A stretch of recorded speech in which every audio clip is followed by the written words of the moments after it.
Are you using an iPad today? No, not. Hello. Welcome to my channel. My name is Emmy from Emmy Evolving. If this is your first time joining me, thank you for finding me. This is not your first time. Thank you for coming back. So, hey guys, I'm having technical issues because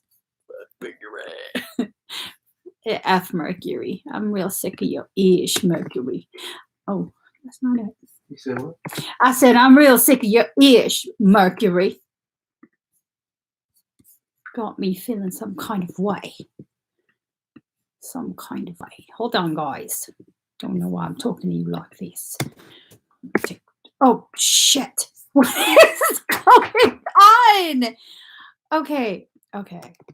There. I just need to calm it down is what it is. Okay? Just a tad bit. I just need to calm it down just a little bit. I was watching a YouTube video on Bad Baby, and with that cute little girl from that Disney show. What was her name? Zuri. What was Zuri's name? Sky Jackson. It was real crazy. You know they're having fun. She tried to threaten her. I'm like, yes, and then their moms were arguing. I'm like, you ghetto assholes. Wait, what? Teach the children how to behave, you ghetto assholes. Okay, let me stop. Okay, totally off topic. My hair's really big today, isn't it? I'm just saying. So, welcome, guys. Now that I'm done with my ADHD episode. So not even kidding. Let me go ahead and see what it is we have. Welcome to my channel. My name is Emmy from Emmy Evolving. If this is your first time joining me, thank you for finding me. If it's not your first time, thank you for coming back. So today is soul work special. It's a special time for me to do soul work. Tea party. It's my tea party, y'all. Today, I have available bioscans, Claire Tarot readings, Auric Shield Amelioration. Auric Shield Amelioration is okay because this is where we go ahead and look for any weak spots, damage, anything that needs to be corrected or rebalanced on your Auric Shield. Because the fluffery is just intense. It's intense with the whole Mercury BS. If I'm feeling it, I know you feeling it. And so the Auric Shield Amelioration will help to buffer, boost, beef up your shield. We also have Miasmic Trauma Release. This is where I look through your auric field and I look for frozen trauma code, and then I remove it.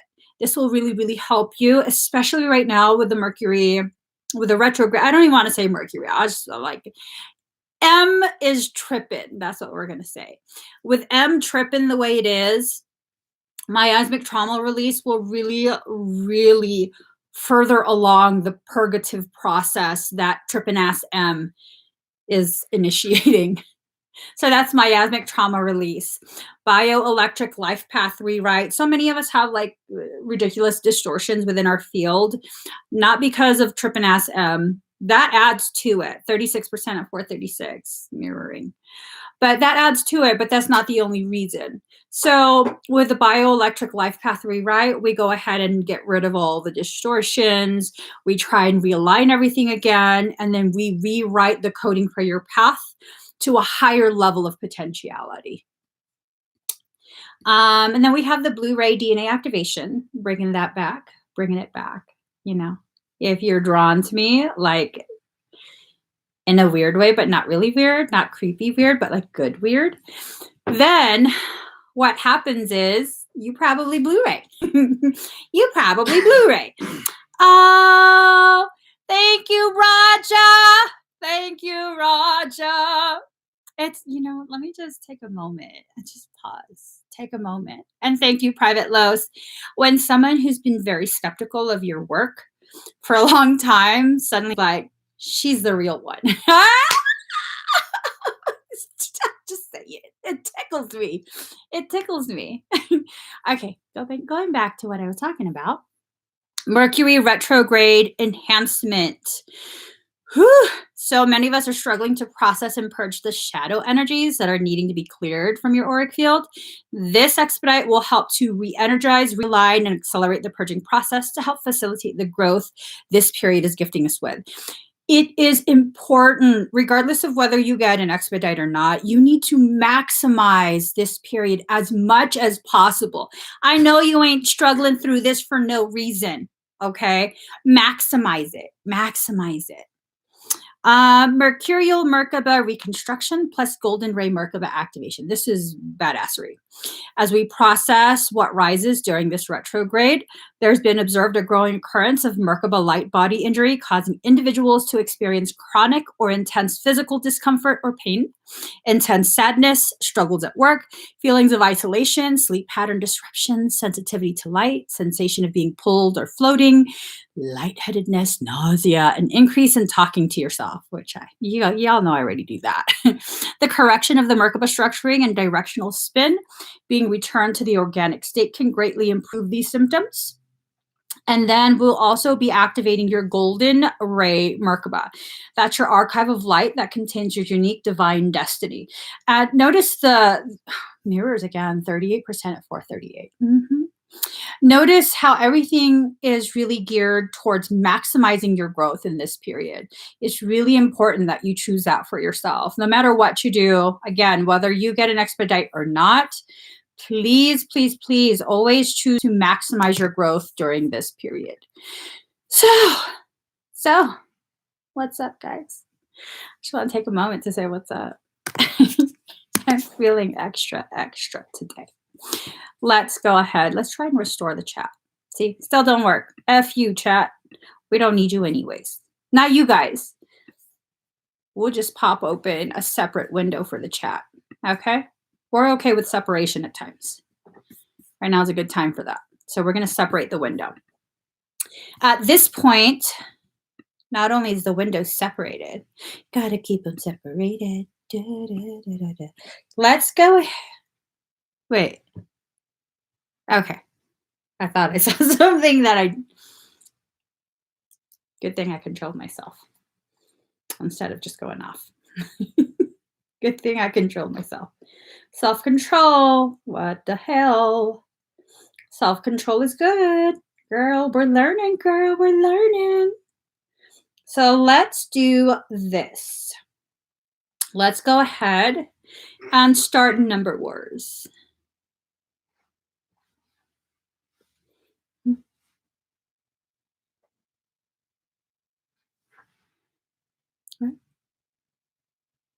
Okay, I'm sorry. It's a private conversation going on. Mind your business, girl. Mind your business. I'm like, what? Who? Okay. I'm gonna do a number. 40% of 440. I'm just saying. Just write this down here. Do you see this? Do you see this? Okay. All right, guys. Oh, y'all are already guessing. Okay. Oh, you know, I had mentioned all of this information about services, and I didn't even tell you. The link to the service will be commented after this. Oh, I see it. Is it that it? That is it. That's it. You won, Latasha Burks. You won at 62. Yes. Latasha Burks, you won at 62. Congratulations. Good show. Congratulations. All right. Let's go ahead. Let's go ahead and do this. I got all my goodies. My goodies. Not my goodies. Dun. Okay, let me quit before. Let me just put all this. I got so much stuff here with me. It's ridiculous. I never even put my room back together. Okay, Latasha. Put that there. Just get my cards. All right, ready. Oh, we're just getting all kinds of aggressive. Here we go. Let's get some clarity for Latasha.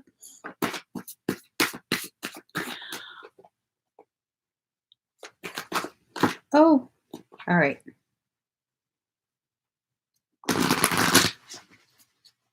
One more.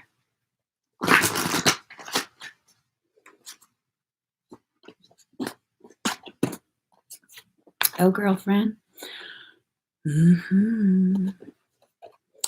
Here we go. Card number 33, Love the Darkness.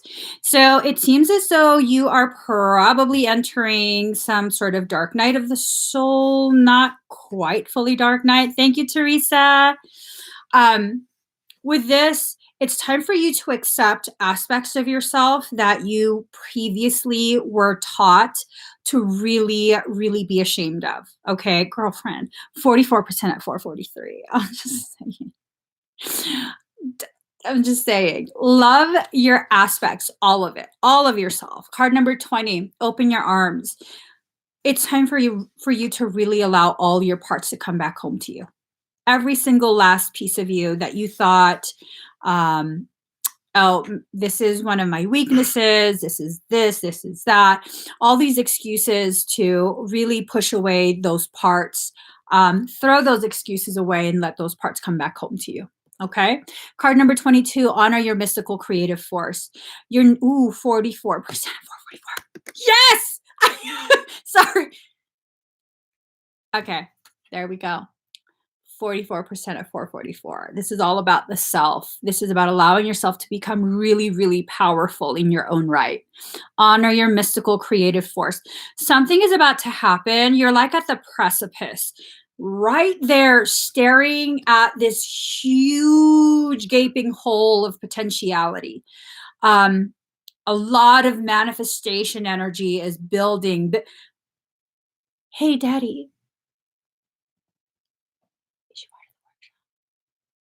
What? Is she part of the workshop? She is, isn't she? Know. Latasha, are you part? Oh, she is.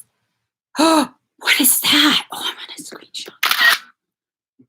Girl, I'm getting goosebumps because you're like right at the edge of something huge.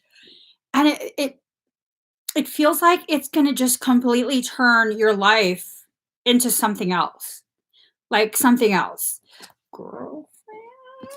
Hold on. My nosiness. I need to know. Hold on. Let me pull a couple more cards. Let me just pull a couple more cards. So I do have 2 rooms left. Oh, is it 1 room? 2. 2 rooms again, right? Or 1? I don't know. Check the website. But I want to pull a couple more cards because it seems like this is something. I don't know how I'm tied to this. Oh, let's see. Okay. Ooh, girlfriend. They can try and stop it. Okay. So here goes. Okay. Usually when I'm at the edge of something huge, like a life-altering type thing, I'll experience huge spikes in distress, anxiety. I'll also feel like, oh my God, I'm starting to get depressed because I've been through depression before. In my younger years, I used to cycle through depression quite a bit. And I'll feel that sense of like, shit, I'm going to start another cycle of depression. And those go real dark, real fast. And it's this thing that I notice about my life in particular. Whenever I experience a hiccup or a speed bump like that, it's usually because I'm getting ready to be launched so far forward. So first, cold-hearted, demanding authority, woman over 25 years. Someone is going to try and stop you from this process. You've been feeling that the last few days. Girl, yes! I'm telling you, I've come to realize whenever I feel like that, I get all excited, like, yeah, good shit's coming. Yeah, good shit's on the way. It's being delivered. Instead of getting really down, now I'm like, yeah, fuck yes, fuck yes. So deceptions or delays, emotions up or down, maybe deceiving yourself emotionally or others. I feel like something else is trying, really, really trying. I don't feel like you have a parasitic circumstance inside your field. It feels like it's something outside of you, trying to convince you to buy into a different storyline, one that doesn't belong to you. Okay, so happy home, possible country setting. It's about to change your entire life. I don't know how, I don't know why, but you're about to get the missing pieces. I'm pretty sure whatever missing pieces you get before the workshop, by the time you're at the workshop, you're going to be piecing them together, and something huge is just, it's going to be a huge aha. Holy shit. I know what I need to do, and this is how I'm going to do it. And I'm telling you, once you get to that point, energetically speaking, that's opening the floodgates. Don't be surprised if whatever your project is, however you're going to apply the information from the workshop, it's going to make things happen real fast, because this is what the cards are telling me. That's what your energy is telling me. Speedy situation or finish. So that's you just speeding right ahead, just charging, like, let's do this, let's get it. That's exciting to me. Oh my gosh. I'm curious to see what that's going to be, how that's going to pan out. I know it's going to be good, though. I know it's so going to be good. Oh my God. Oh, I need to breathe. That got me. I didn't realize I'm not even breathing. I'm like shallow breathing. Let me just sip a little more. All right. Let's do another number voice. Why, thank you, Daniela. Thank you. Okay, another number voice. Let's do this. Let me just clear all of this.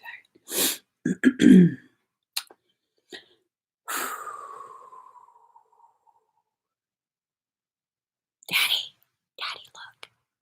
Oh my God, imperturbable being. Imperturbable being, you won at 87. Imperturbable. Beautiful. I just want you to know you're my favorite girl. Oh. Beautiful. I just want you to know. All right, guys. All right. Imperturbable being. Oh my God. Have you guys noticed a change in my energy? Have you guys noticed the positivity, the goodness, that yum factor? I'm in such a fucking good mood. It's ridiculous. Okay. Just calm myself down.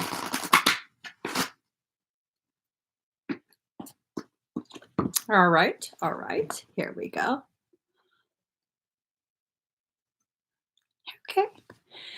Card number 11, cosmic connection, imperturbable. You are reconnecting yourself to your higher self. Your conscious mind is being reconnected. Energy, I heard emotions as well as downloads are coming in. If they haven't already started, you're definitely going to start feeling them. The emotions portion, I wonder what that means. Because that was, I mean, why would emotions be downloaded? That was intense. It was an intense feeling. The feeling wasn't necessarily bad. It feels as though emotions connected with previous lives, previous incarnations. It's coming in. Who's coming? Who's coming? There's someone coming. The emotions is tied to someone.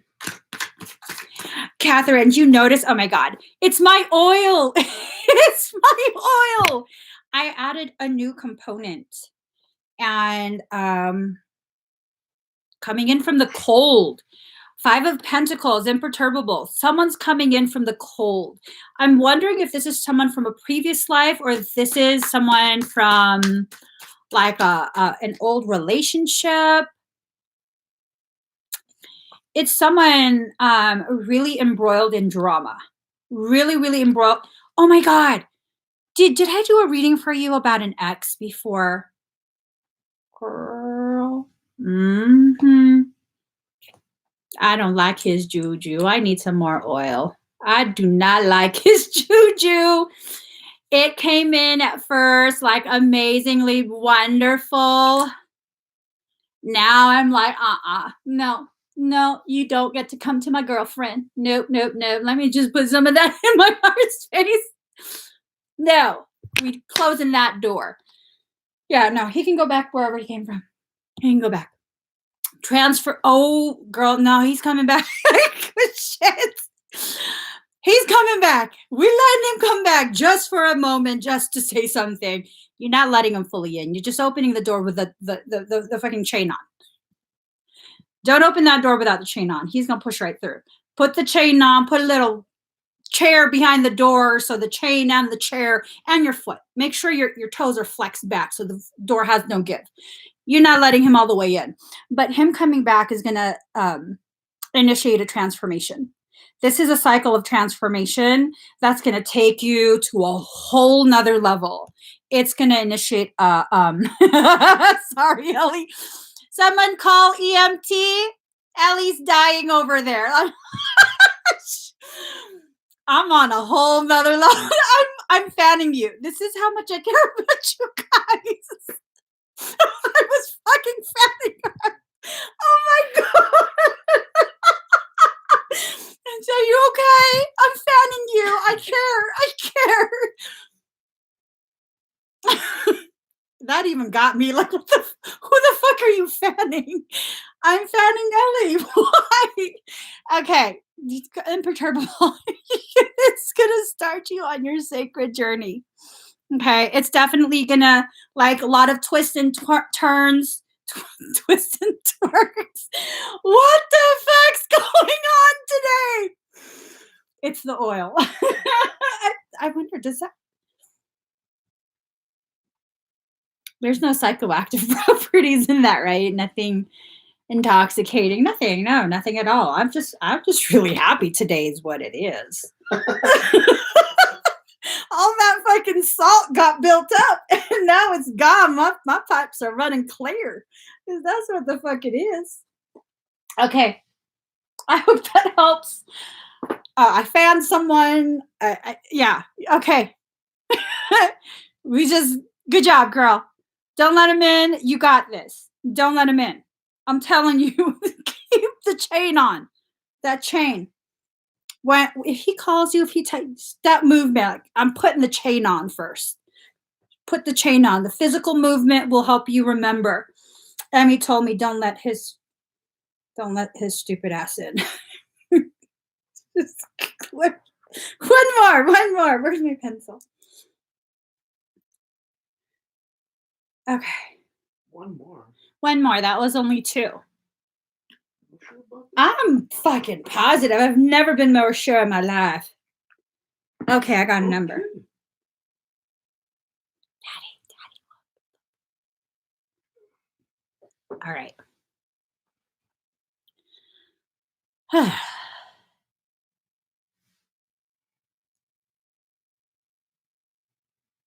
I wonder if my eyes go wonky staring.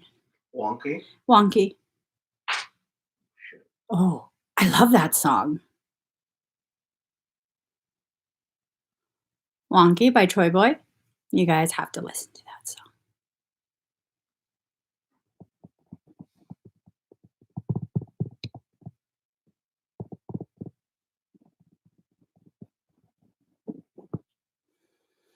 Let's see. Oh, the numbers are going crazy. Do you see it? No.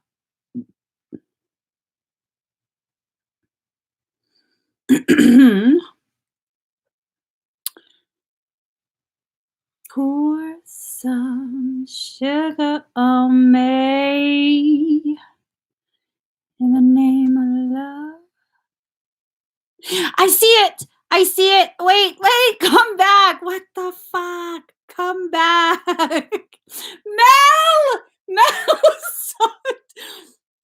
Mel, I will tell you, girl, I love you so much. You had me so messed up about the gym. You had me so messed up. I tell you, you won at 68. Mel Soto, you won. Yeah, we were live. We were just chatting. And Mel, of all people, had to be like, yeah, just make sure they're not recording you. What you mean? Oh, got me so messed up. I still work out. It's no biggie. All right, Mel. Here goes. Here goes. It's not your fault. I just have issues. It's okay. It's okay. Let's go.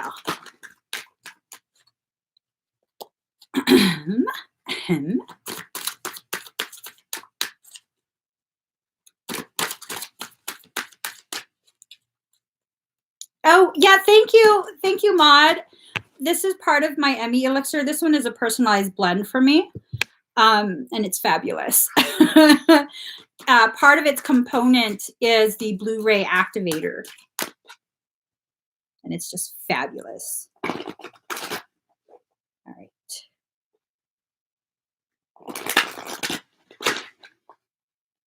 Here we go now. Ooh, girlfriend. Mm-hmm. Mm-hmm. Mm-hmm. Here goes. This just went serious. No more joking around. Card number 3, be fearless. So here's the thing, Mel is already fearless. You know, you have such a fearless energy about you, like a traditional type of fearless. The thing is, your soul is not speaking fearless in traditional terms. What your soul wants you to become fearless about is your surrender and compassion. Compassion for self. You have been fighting your own journey. You have been fighting your own higher self, and your higher self is asking you to stop now. Be fearless in allowing yourself to become vulnerable. I'm getting some sort of message. I definitely ask you to use your discernment. For whatever reason, I'm blinding myself, so I don't see who this is.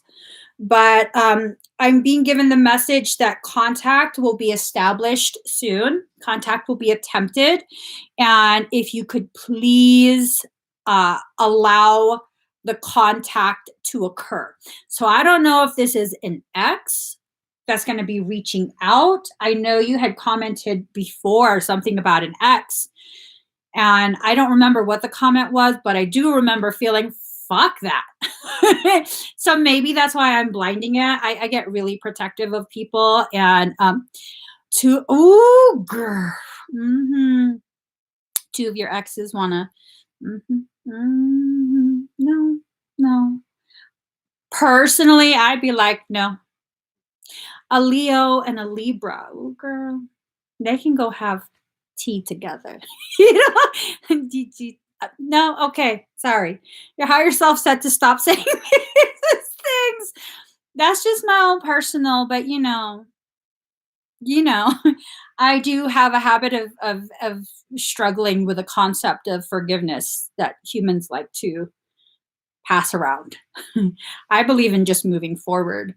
Like, if you've moved forward from it, then there's no reason why you can't reconnect safely. I don't know that you've moved forward from it. And that might be, see, 71 watchers, 26 thumbs, 8, 8. That might be why there's needing to be 2 reunifications. Reunification doesn't necessarily mean, restarting a relationship, but there is a reconnection that's needing to take place so you can further your understanding of yourself and your journey. Yes, make it 2 chains. 2 chains, wear a gas mask. You just never know with these bitches. I'm sorry, Mel. I'm sorry. That's what I could have sworn that's what you said, that you gave them your all and then they treated you badly. You want me to kick their ass? I'm just saying. I'm just saying. Girl. You got this. But right now, what you need to allow is vulnerability. Vulnerability, because it's this feeling that the 18-year one, that cycle wasn't finished. It wasn't finished. And so you had to initiate the same type of thing over again with the 3-year one. But I think you might actually be done with the whole thing. So reconnection is not as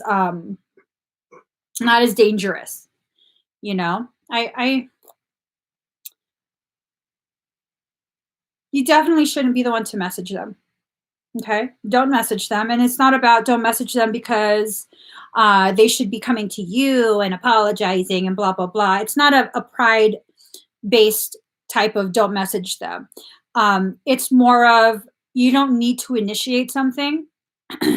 If your higher self truly wants you to be vulnerable and be open to reconnection, to heal that part that needed the closure, then they will contact you. Okay, so that way you know you're not just putting yourself out there for no reason.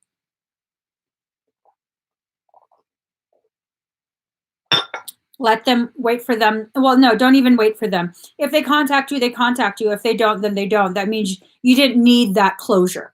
Okay. Let's see. So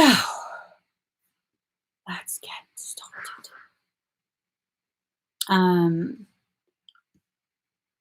So this one, that's not it.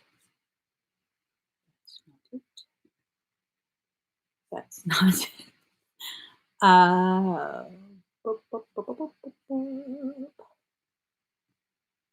I think this is it. This might be the best. All right, Stephanie Murdoch. Stephanie, are you here? Stephanie, hi. So let's do this. Let's see. It was just that one, right? All right. All right. Where's mine? Here goes. Here goes. All right, Steph. Breathe very deep and very slow. We're going to play some Troy Boy.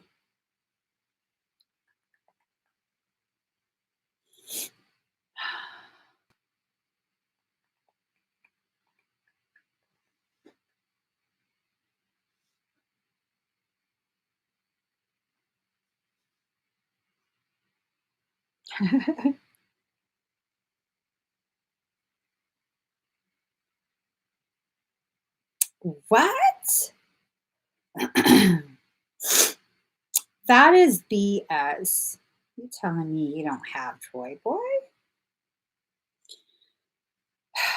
Let me see if I have it on.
If you're sensitive to energy, you might feel a massive amount of overflow overspray of energy.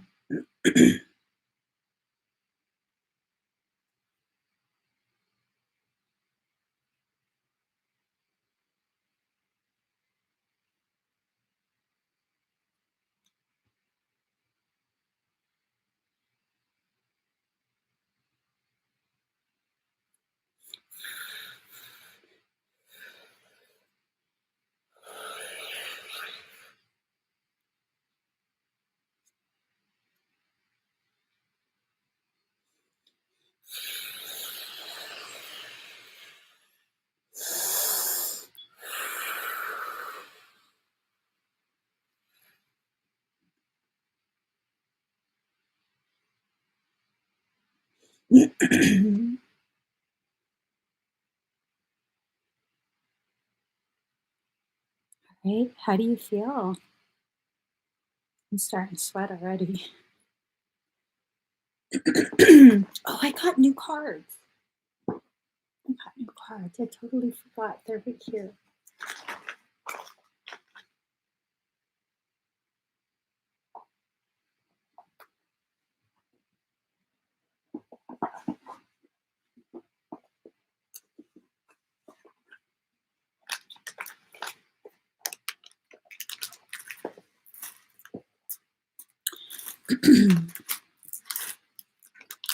You saw the dragon. Did it say anything to you?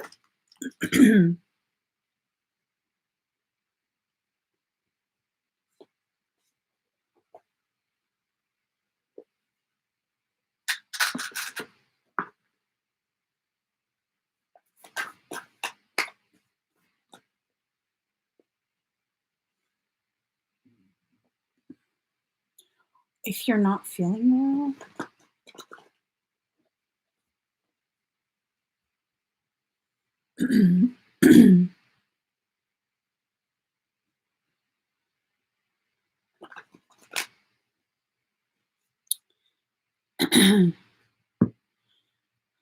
I didn't let a dragon out, but I did sense one come forward and try and talk to you. I love dragons. Let me see. Give me 1 second, guys.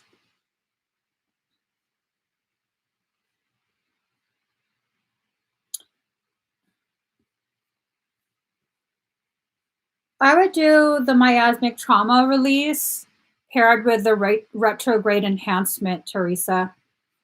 Based on that symptom, that's what I would do. So let's see. Mary Spaziani. You're welcome, Stephanie. That one that you saw, I believe it's the one that you saw, it's still with you. She's here. All right, let's see. She had. Okay, so let's do this. What do you have over there, sir? Is that my Skittles? Let's see. Let's pull some cards for you. So, your heart is so full. That's beautiful. Mary, how did it go on Wednesday? That was this past Wednesday. Yeah. Just curious. You definitely don't have to share details. If you feel called to, definitely please do. But if you don't, then please don't. So let's see, Steph. No, not Stephanie. Mary. Ooh-wee. Nice. I believe both of those are Capricorn. Let me see.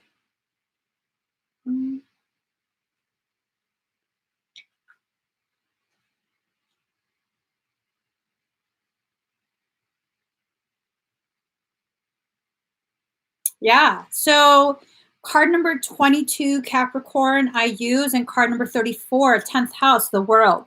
These are both Capricorn cards. This tells me, or Capricorn energy to these cards. This tells me that you are preparing yourself to really conquer whatever it is that's trying to slow you down in your progress. So, several things. You with Capricorn energy, you're not just going to be given things. This is stuff you're going to earn it. You're going to put the work in, and it's going to come to fruition. You're probably I was going to say you're probably going to get more than what you put in. She says it went okay, better than I thought. The price went down a lot, so in a few weeks he'll be home. Yay! That makes me so happy. That really makes me so happy. That's probably the circumstance you're going to have to really, really put a lot of hard work into. You're going to have to be firm. Capricorns are known. Capricorns are known for their savage ass communication. I have Capricorn in my chart in a very prominent placement. And if things need to be communicated, difficult things, oftentimes the Capricorn energy comes forward. And if I got to be savage in my speaking of truth, then hey, you know what? That's how it's got to be. But for you, it's this, you cannot be mincing words. You have to say what you mean and mean what you say. No empty threats. Really define where the boundary is and enforce it when it needs to be enforced. Okay. So with this 10th house card, this is the World card. It's about your life's calling, what you have to do. It's about your career, the mother, glory, reputation. It feels like what's going on is that you are rewriting what your relationship is. In these next few weeks, you're going to be rewriting what your relationship is, how the two of you are going to interact, what is acceptable, what's not acceptable, what your expectations of him are, all of that. And I think now you're really, this is it. This is it. You're ready to do what is necessary. You're ready to have a very firm type of love. And I think he's ready to accept a new type of dynamic between the two of you. Okay. So 77% at 514. It was 513.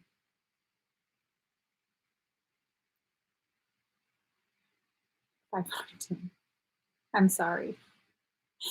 It would be 77 and then 5 and 5. Sorry, Michael said something. So card number 22, time, the corrector when judgments err. It's time to focus on your objectives and not let up. Okay, what is your objective? And I'll give you a hint. Okay, your objective is not to heal him.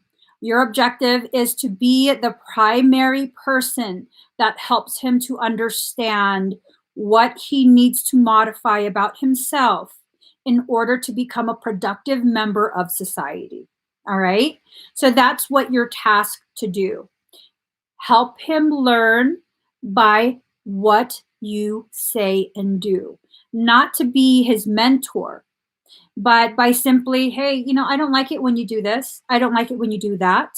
Not to nitpick on him either, but when certain behaviors, because when he's starting cycles, you can feel it, his behavioral patterns right at the very beginning. Hey, I don't like it when you could be like, I don't like it when I feel like you're being secretive. It's not necessarily that you're being secretive, but I kind of just get this feeling, and it makes me wonder if you're starting another cycle of something. I just want to communicate this with you. And, if you're not being secretive, then just let me know. Maybe it's me processing old cycles between us, but I want to be more open. And that will help him to learn, like, hey, certain behaviors, she knows that I'm not up to good stuff, that I'm considering, and I really feel like he's ready to change. He has to put a lot of work into it, but I feel like he's ready. So your last card number 51, Mercury retrograde reinvention. Mishaps are like knives that either serve us or cut us as we grasp them by the blade or the handle. You have to make sure you always have this handled. All right. If he is going to start to get snippy and, try and turn things around where he will try and emotionally manipulate, like, oh, you don't trust me. See, how am I supposed to change if you don't trust me? That's a manipulation right there.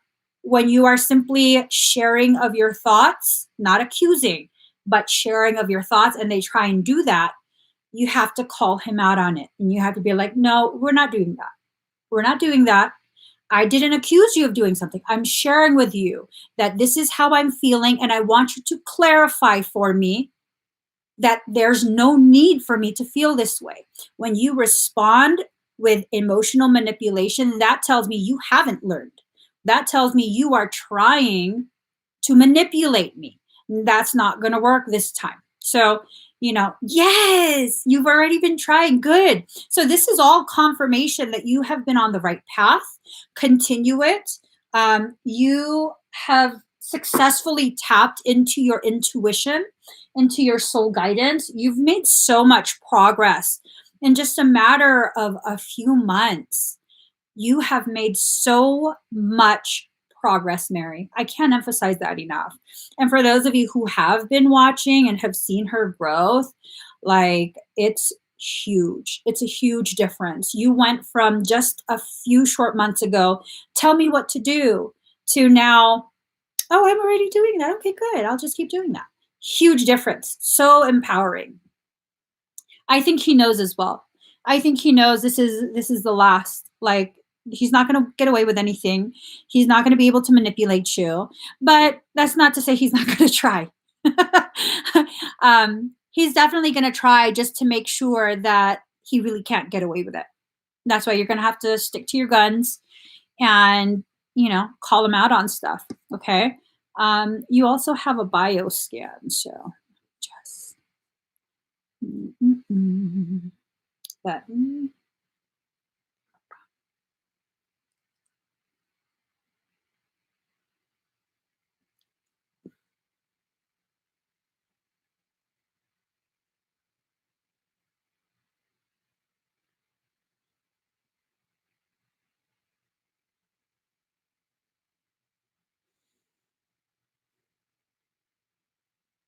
All right.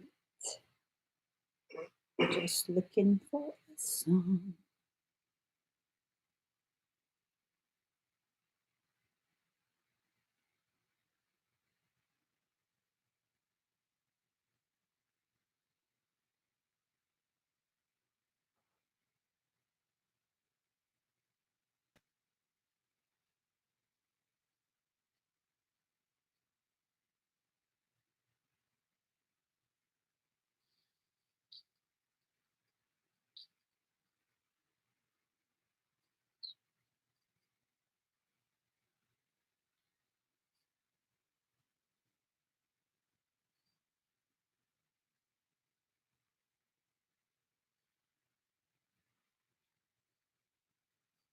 Breathe, Mary.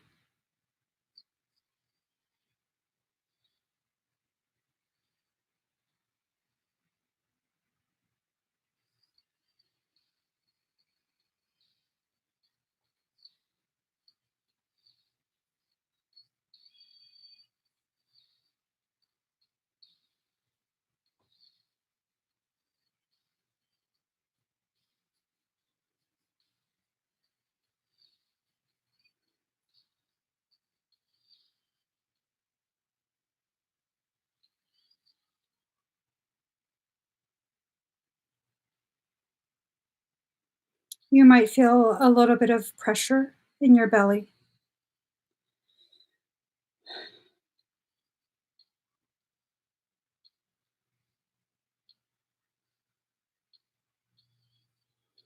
To the individual who thinks just because my eyes are closed, I don't notice you trying to touch the outside of my shield, just know it's electrified.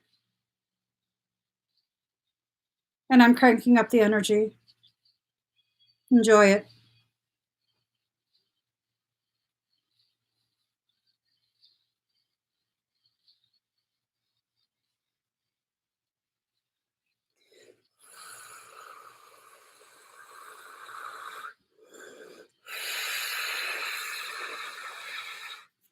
So, Mary, you might get somewhat dizzy.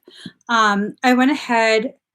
I didn't find anything. There were no parasitic circumstance. There was no misalignment in your chakra channel. Your higher self did ask me to supercharge your core. I think this is because as you go through the next couple weeks, you probably will get depleted once he comes home, just because now he's actually in a closer physical proximity to you. So more of your energy will go out towards him, just because mother to child type of dynamic. So you've been supercharged. No other work was done. There were no findings. Everything is looking really, really good. Um, yeah, and it's because he needs a little bit more, just because he's in a phase of healing, self healing. You don't have to go out of your way to give him energy. Your higher self will be the one to regulate how much it will give away to him to assist with his self healing. Okay, so you're set for that. Definitely keep us updated and let us know how it goes. Okay, Mary? So let's see. Annie, you're welcome, Mary. Annie, are you here? Yes. Yay, she feels awesome.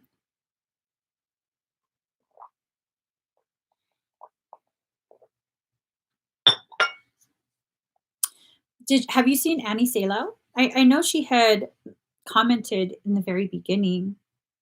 She's here. Hi, Annie. No, this was not accidental. I can tell the difference between an accidental, and if it's accidental, if the person doesn't know they're doing this, it's not intentional. I usually don't say anything. Quite a few people, their energy is drawn to me. It's no big deal. No, this was intentional. It was on purpose. On purpose. Okay, you're wondering about. Oh, that's beautiful. Let me just get back to the screen. Let's see.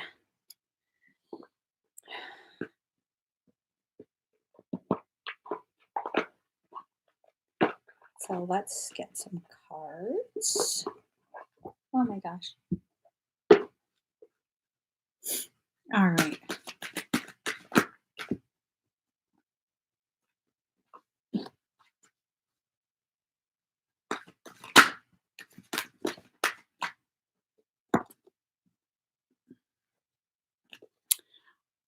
Ooh. I feel how old is he? Is he like late childhood, early teens, like around 12? Um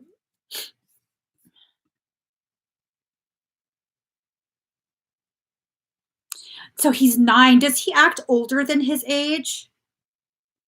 Does he act more like a teenager? Not like a really balanced, mature teenager at 9? Yeah. Oh my gosh. I'm getting goosebumps. I'm getting goosebumps real bad.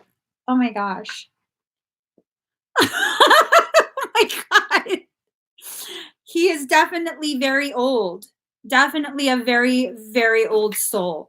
Let me just pull one more card, I'm told.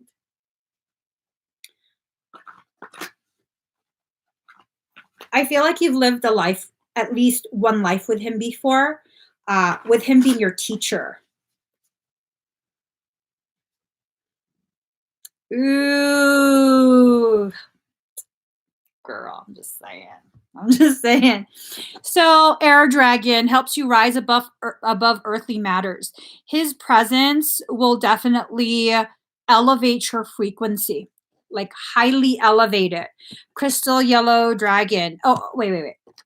Communicate honestly, brings inspiration and hope, see life from a higher perspective.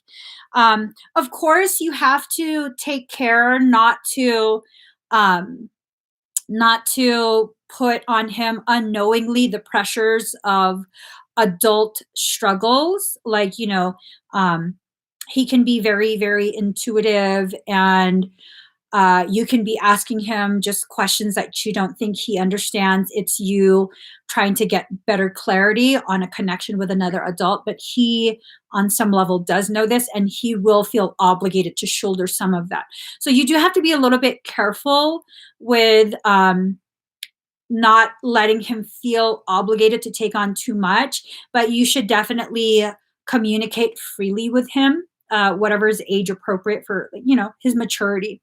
Yeah, he gets like, as much as you think he actually gets even more, and he's very quiet about it. But you see a lot of him already. You see the depth that he has. Um, Crystal Yellow Dragon opens you to higher learning and wisdom. So he's helping you to rise up, and he's opening you further. Expand your crown chakra for illumination, walk the higher spiritual path. I really, really feel like he was your teacher at some point. He was your, I hear Sifu. Do you know what a Sifu is? Is it even Sifu? Am I making that shit up? Is it Sifu? Like, I see the two of you. You guys don't look how you look in this life. And you turn to him and you're like, Sifu. And I was like, that's what gave me all the goosebumps. So he was your teacher of some kind. Yeah, like a kung fu master. So let's see. Okay. And then your final card, Telepathy of Terra Matter. The pathway for your spiritual fulfillment and the sacred manifestation of your purpose is not necessarily logical and will evolve organically. The skillful and unpredictable workings of the Earth Mother are supporting your soul journey unconditionally. Following up on an inspired idea and allowing for unexpected shifts in direction are integral to the manifestation of your soul purpose. Commit to an idea that feels good to your heart. Even if it seems improbable or unattainable, it will manifest successfully. So it's this sense, does he kind of look like this image? It's this sense that as the two of you bond even further, he's going to be able to take that, and it's almost like focusing it through a specific type of lens. And it's going to be a precision type of lens. And he can direct your energy like a laser. Um, does he have an intense gaze when he's lost in his thoughts? Because that's the feeling that I mean, it might kind of look like him physically, but the energy, the intensity of the gaze, it's like that's him. I don't know why I say that, but that's him. That intensity, and it's not a scary type of intensity. It's an intensity where, on a soul level, um, yeah, like a transmuter. He's an alchemist. He's lived many lives as an alchemist. And he's definitely, you guys have crossed paths for a reason. You already know this, Annie. You have a very, very elevated purpose. And this has to do with your work, with your company. He's going to help you energetically with really, really bringing that to fruition. It's not something you have to ask him to do either.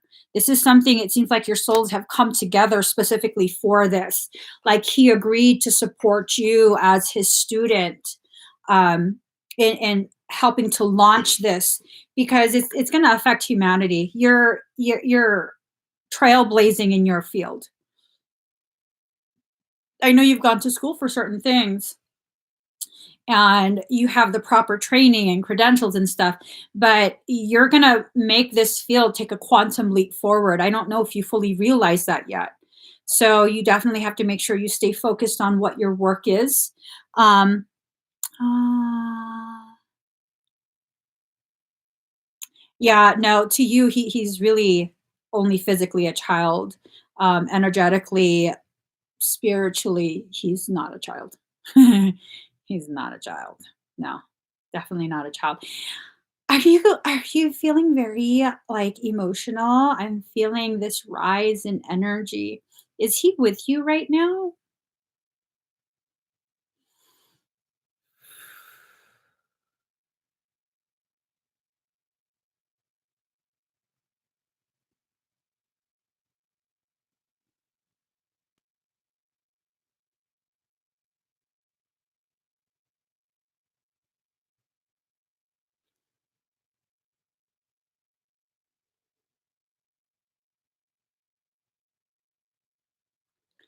Wow. I just felt him. Wow.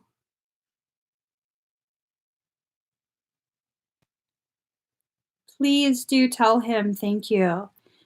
My soul received the message and thank you. I deeply, deeply appreciate him and his presence. Can you ask him if he remembers? If he remembers me? If I seem familiar to him? Just curious. It's probably super late. When he does wake up, ask him if he remembers me. Curious what he says. Let me just play a song. I'm going to ask your higher self if, um, what was it again? The Mercurial one? And then you were considering the miasmic trauma.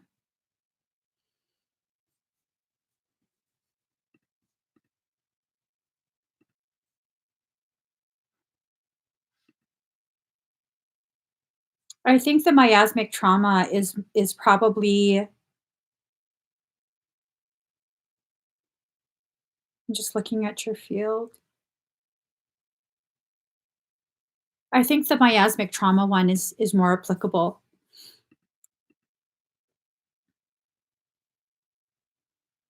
Oh, did he? Souls like him have a very deep access to me.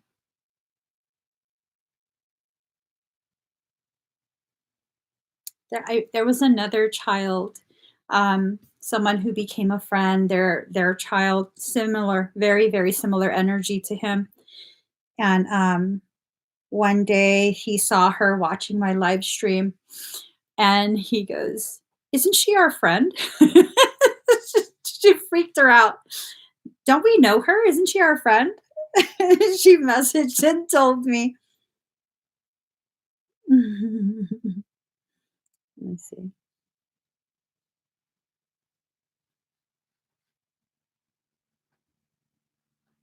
All right, breathe very deep and very slow.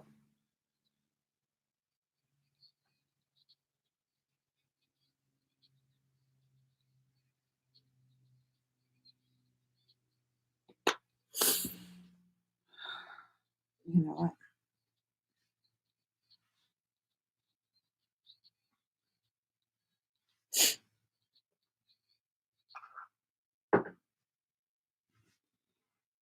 Breathe.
How do you feel?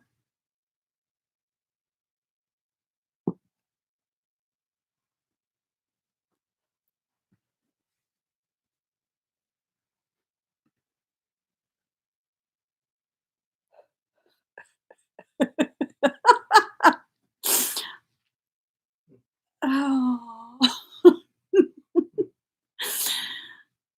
poor Ben. Yeah, no, I'm okay. I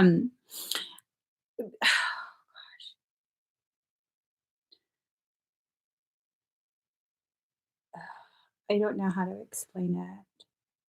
I don't know how to explain it. Some of the trauma, some of the miasma, um, I guess you could say hit a little too close to home. And so, and it's not from this life either. But I went ahead and pulverized everything. I put trackers on all the miasmic distortions and I detonated instead of doing one at a time. I just did your entire field. You okay, Annie?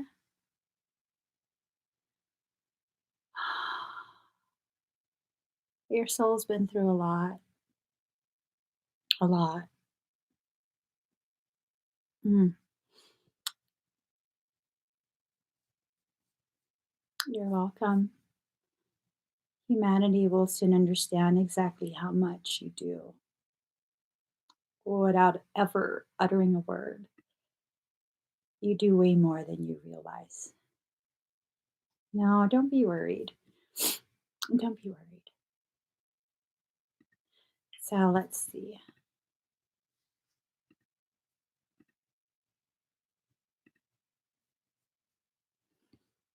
Um,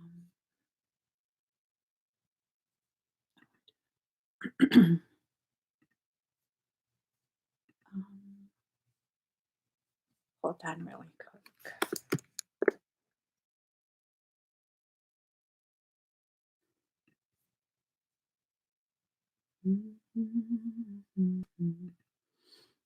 Please tell me I did the right thing. If I let go too soon, what am I gonna- Okay.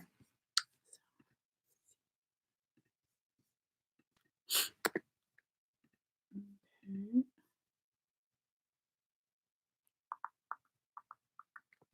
Well, that's taking a second to process. Is your Wi-Fi working? What? Oh, there it is. Let's just- Okay. Catherine Garland.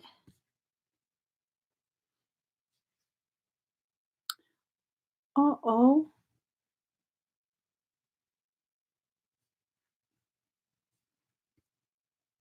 Okay. Oh, thank you, Annie.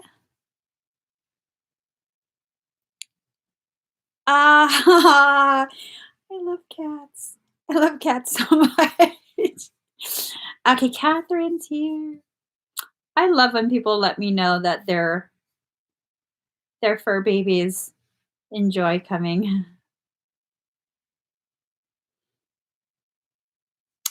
So let's see. Let's start with your Claire Tarot, and there we go. Let us see, Catherine. Um, hmm, just trying to connect with your higher self and see if there's anything that she wants to say. I know you've been having a difficult time.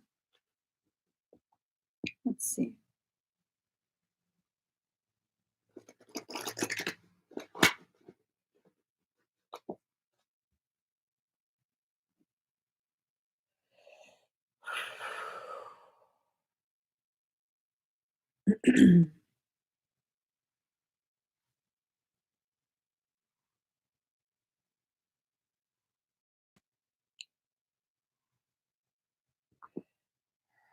Oh, Oh, girlfriend. Card fell out.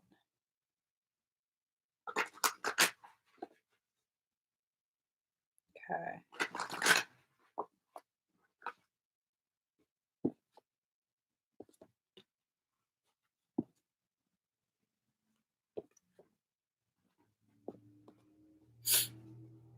And you already know this.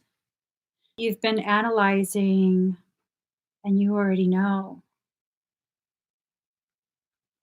So, Catherine, um, you got card number 10, Neptune, Sacrifice.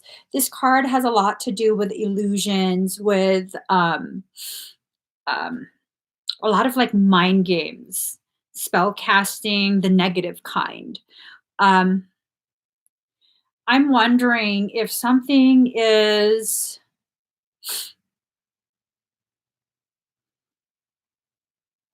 I kind of feel like something is being allowed on some level to use you and your energy um, to bring to fruition the things that's making you struggle. Have you seen what is challenging you? Oh, you're trying to work out what?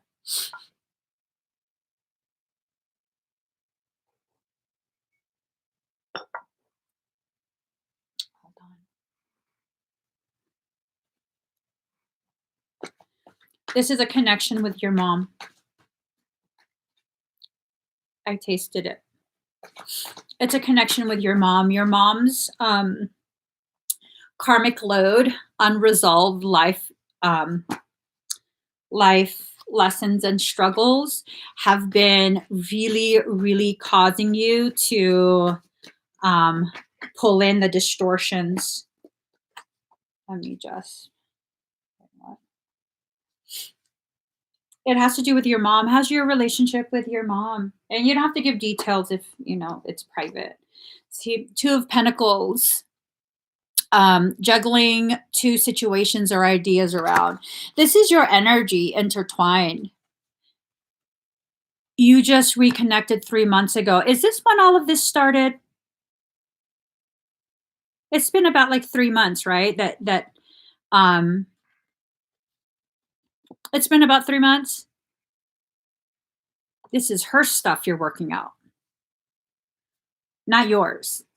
It's not yours. That's why it's like you don't seem to be making any headway, despite the fact that you know how to work energy. You know how to take care of your auric field. You were making tremendous progress. And then the empath in you took in her problems. Um, you're her star. Brightness, hope could bring excesses, so be careful not to become too greedy. You do have this tendency, if we're going to be really honest, you do have a tendency to be masochistic, okay? Like mild masochistic tendencies. Um, that was one of the things that you really have to be careful of and work on in this life. Looking for different ways to punish yourself. Um, that's a very difficult, very, very difficult lesson to navigate. And so you're that shining star in her dark sky. She probably latched onto you. She ignored you for 7 years. Damn. Damn. What made her come back? If you don't mind sharing. And you definitely don't have to share if you don't feel comfortable sharing that. Was there a need that she had that only you could fulfill, or did she just miss you? What was the reason she gave you for coming back? And did that reason that she shared with you resonate as truth? That's beautiful, spiritual Tom. Very beautiful.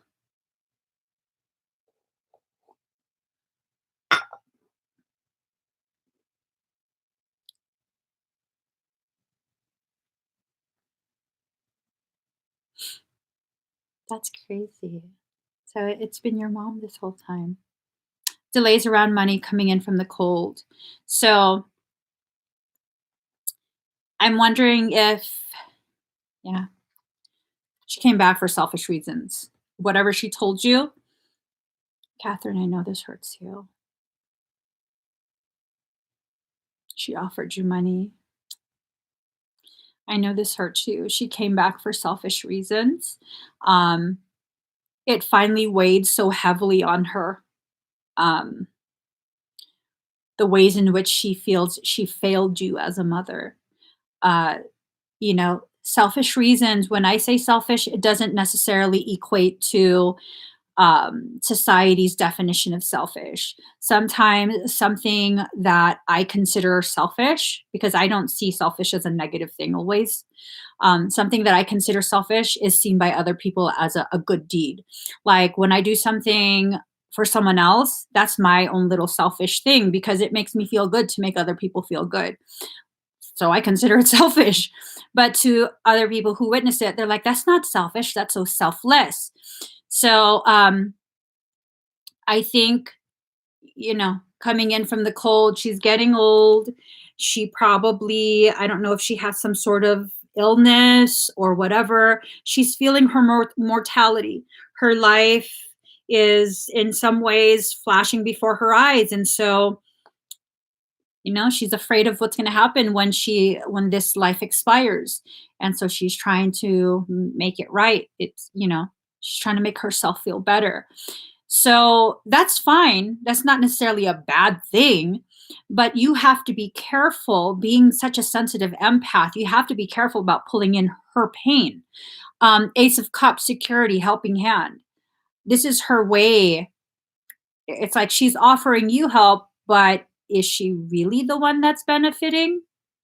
Like connection with you kind of absolves her from how she treated you badly for several years. You don't have to cling to that. Whereas like, no, I'm not going to forgive you. You treated me badly. So this is my turn to be like, no, F you. No, but you have to know, she's reconnecting to make herself feel better, which that's not a bad thing. Okay. She needs to heal her wounds as well. And you need to allow this reconnection to help you come to terms with the fact that she was the kind of mother that she knew how to be. It had nothing to do with what you deserve as a human being. That's one of the things that I really, really come to understand over the past couple years of my life. We have such an unfair, unrealistic expectation of parents, especially of mothers. Fathers have a little bit more leeway, but of parents in general, we have such an unfair, unrealistic expectation. They're just regular people. They really don't know any better. It's not an excuse, it's to help you understand. You don't have to excuse their behavior, it's still wrong. You still deserve to be treated better than what you got. But it really helps to understand it wasn't necessarily a personal thing. They have their own traumas. They carry the weight of their parents' lack of knowing as well as their own. And you want to stop that cycle with you. You're going to unload her trauma, let that go. That's hers. That's for her to digest. Take care of your own trauma. It doesn't help her to digest her trauma for her. It's like you're starving and you're too weak to chew on the food. So I'm going to go ahead and chew the food and swallow it for you. Do you get any of the nutrition? No, you don't. It all goes to me, right? I get the benefit. So we're not going to do that anymore for her. Okay. Aw, that's good. But what's going on is you're pulling in a lot of her unspoken trauma. And I'll tell you how I came to that. My husband made me coffee, and for some reason, it tasted like Pizza Hut, which I haven't had for how many years. And Pizza Hut was one of my mom's most favorite foods. And as soon as I tasted it, it was like, oh, this energy reminds me of how my mom used to put a lot of things on me. My mom's not a bad person, but she didn't know how to process her life.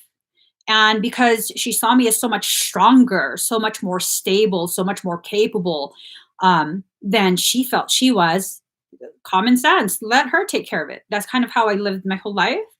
Like there's a problem, instead of her doing it, give it to me and take care of because I can handle it.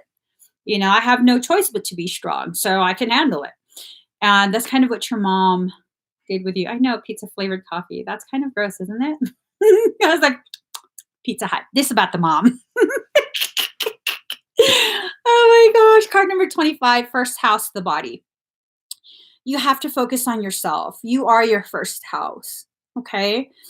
No one else can be your sanctuary.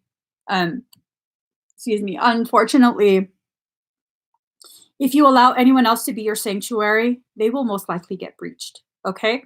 They can't handle the type of spiritual and energetic testing and challenges that you go through. You're much more powerful than you realize, Catherine. Much more powerful. Things that to you, you don't even bat an eye. You're like, oh, yeah, that's just, sometimes dark things bother me, whatever. Just don't mind it. Other people would freak the F out. So just know that one of the ways you protect the people you love is by creating a buffer zone. All right. Don't be so,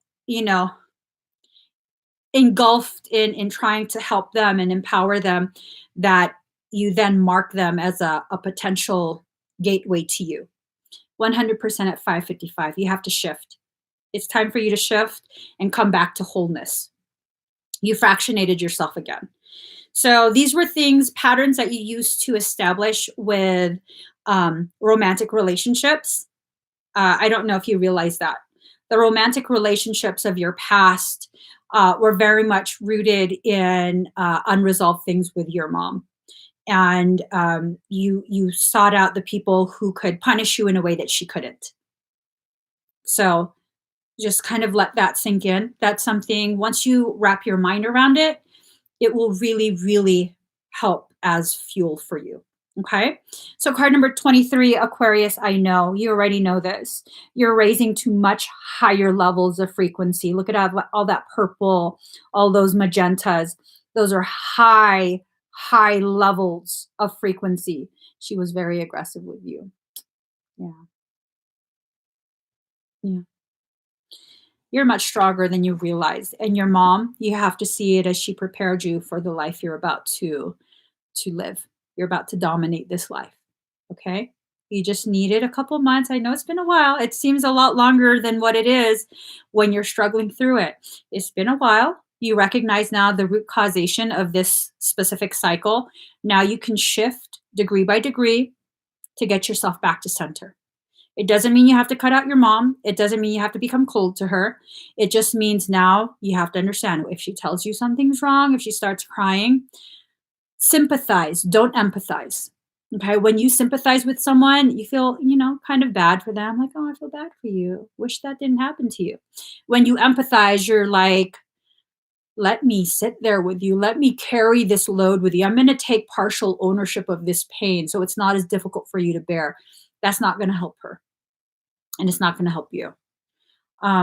You know what I say. Well, you know what I mean when I say that it'll just tag her as a gateway. Okay. Well, you have to set a boundary, Catherine. You have to set a boundary.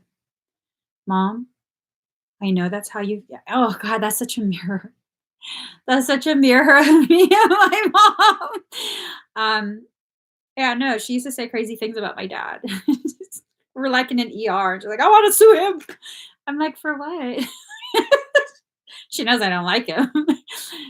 I'm like, for what? Why do you want to fight with him? And she's like, well, he said sorry, but I'm so mad. Well, okay. So what's suing him going to do? She just gets so mad. Whereas before, I used to get really angry with her and be like, yeah, F him, and blah, blah, blah, blah, blah. But now I'm like, well, you did co-create that with him. That was something the two of you shared. You enabled it. You were a part of that. And you're no longer, needing to be a part of that. He already said sorry. What more do you need him to do? It's not going to take away how you feel, how he treated you, all of that stuff.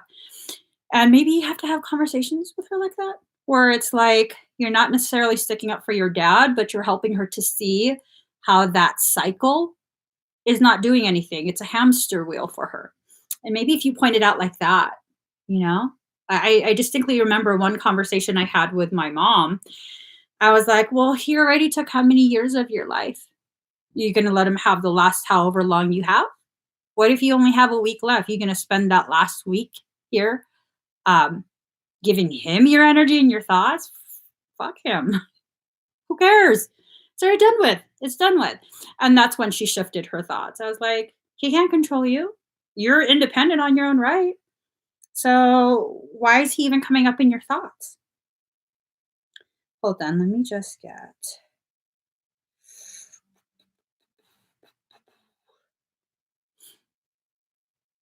Oh,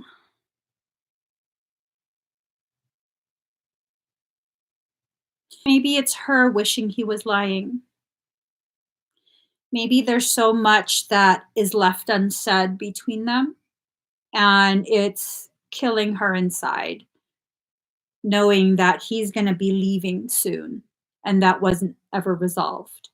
Maybe that's why she came back. Maybe that's what she needs help with.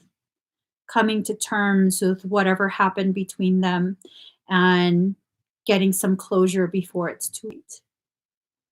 But again, that's between them. And unless she can operate within whatever boundaries you set, then she's going to have to figure out her own way to cope. Um, let's see. I don't do tarot readings. I do clair tarot, meaning it's a clairvoyant reading. And because I have elevated ADHD, I just use the cards to keep my clairvoyance focused. All right, Catherine, breathe very deep and very slow, okay?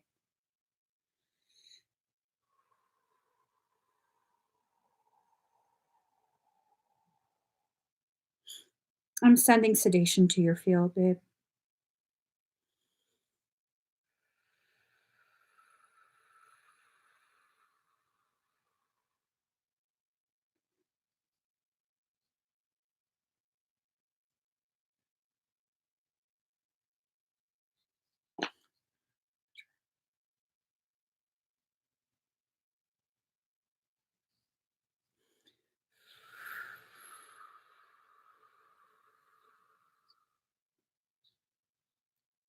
Catherine, open your hands.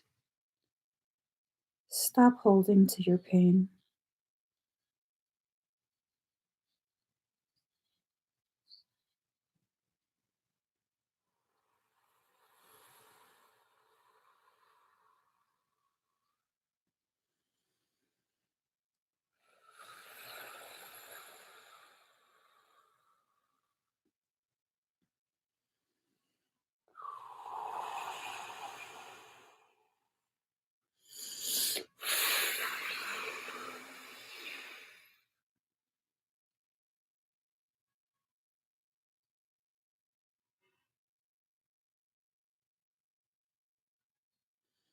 I'm pushing her energy out. Your higher self has asked me to, okay?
Catherine, set yourself on fire.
How do you feel?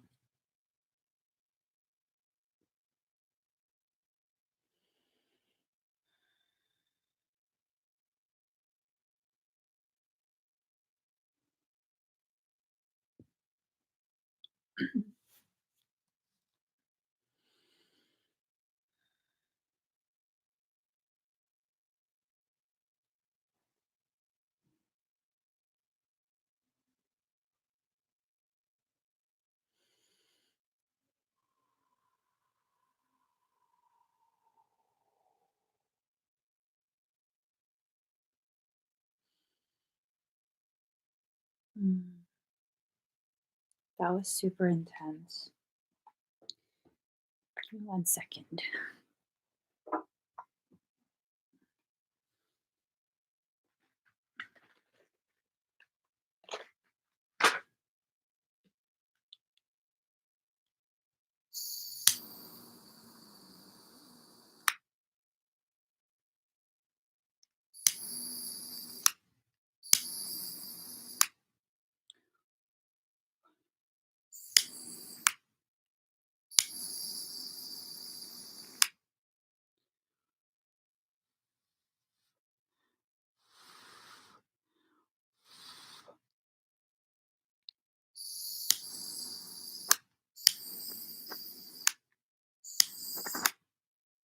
All right.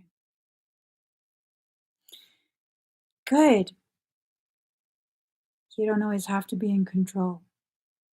Sometimes the most powerful thing is to allow the energy to just flow in whatever way is most appropriate, whatever way comes out naturally. Your energy is beautiful, Catherine. There was no better way to prepare you for the gravity of your purpose than to give you a very difficult, very, very difficult relationship with your mother. That's one of the greatest gifts she will ever give you in this life. It's very difficult for the human mind to comprehend how or why that would be considered a gift. All of us want to have the kind of relationship with our mother that we're shown on TV, and that's not always the most beneficial. Okay.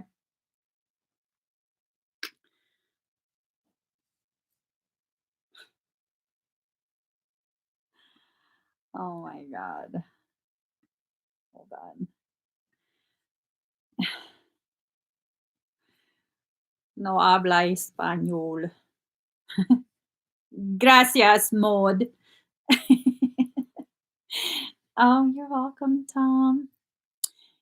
You're welcome, Catherine. Yeah, it's a beautiful thing that mothers um, give. It's a gift that often the children don't understand. Um, Oftentimes, that gift, even after they're gone, we still are not able to understand. We only understand once we begin to experience what they experience at that stage in their life. It's insane. It's insane. Um, that I personally held such a huge grudge against my mom for so long because she wasn't the mother that I wanted her to be, failing to realize she's the mother I needed her to be in order for me to become who I am now. I needed her.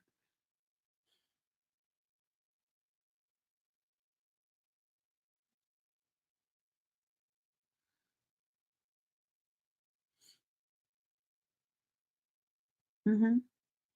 Sometimes, yeah, when they leave while you're still a child, sometimes that's actually, I don't see how it wouldn't be. Everything that happens um, in this life is to gift you with a higher level of understanding. Mhm. All right, let's see.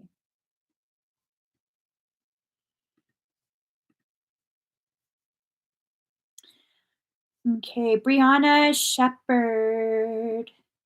After Brianna, I'm going to be closing down the link. So if you would like to get a reading, energy work, whatever it is, please go to this link that both myself and my mod has commented.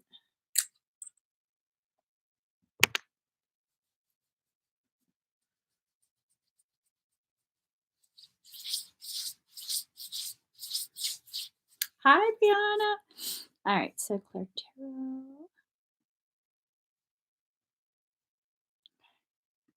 Oh, let's see.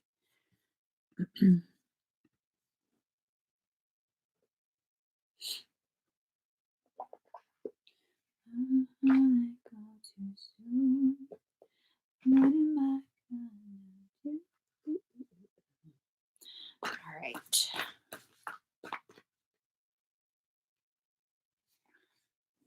Let's push this back so I can shuffle.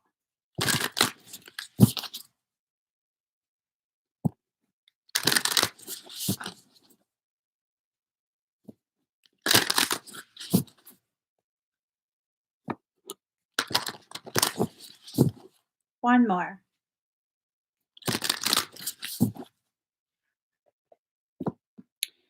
Ooh.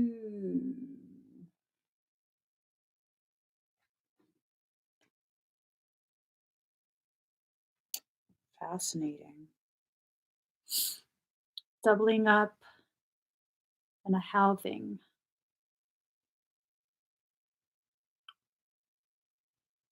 Lots of expansion from the crown. Expansion of your identity.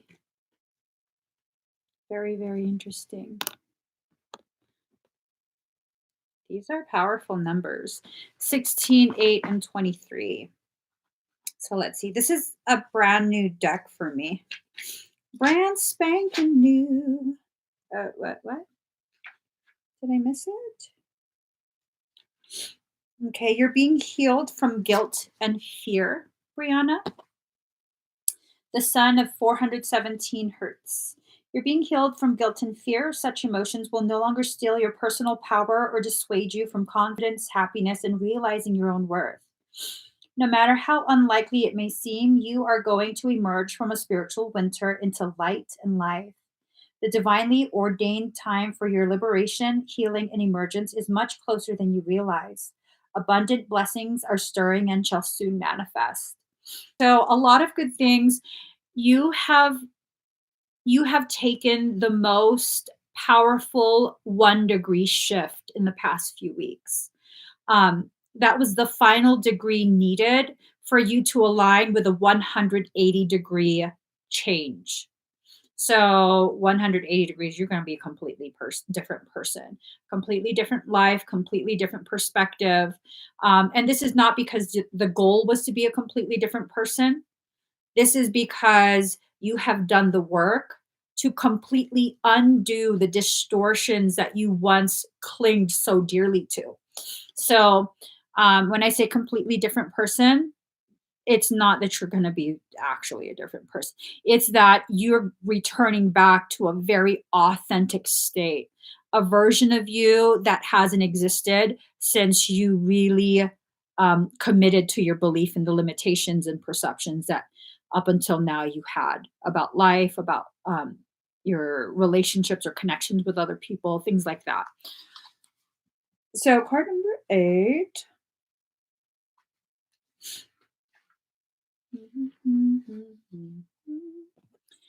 Card number 8, Bath Coal. Eschew complicated explanations as you seek the simplicity of the deepest truth of your heart. Gently but firmly cast aside that which does not resonate as being true for your heart. Focus upon and speak from a higher spiritual perspective. All prayers are answered at the perfect time and in the perfect way. You have a powerful voice which can foster healing and wisdom on our planet. So you're being prepared for something big. So many of us, and you guys, not all of us have a huge elevated purpose in life, and that's okay. Not all of us have to be this huge, magnificent, like powerful thing, okay? But for the ones who are having this information come up during their readings, The whole purpose of the Mercury retrograde, especially one in Pisces, is to really pulverize those blockages, emotional blocks that have been preventing you from moving forward in your spiritual journey. And you guys are being prepared. You're being prepared. You have some role to play to help other people in their journey. Okay. Um, card number 23. Let's see.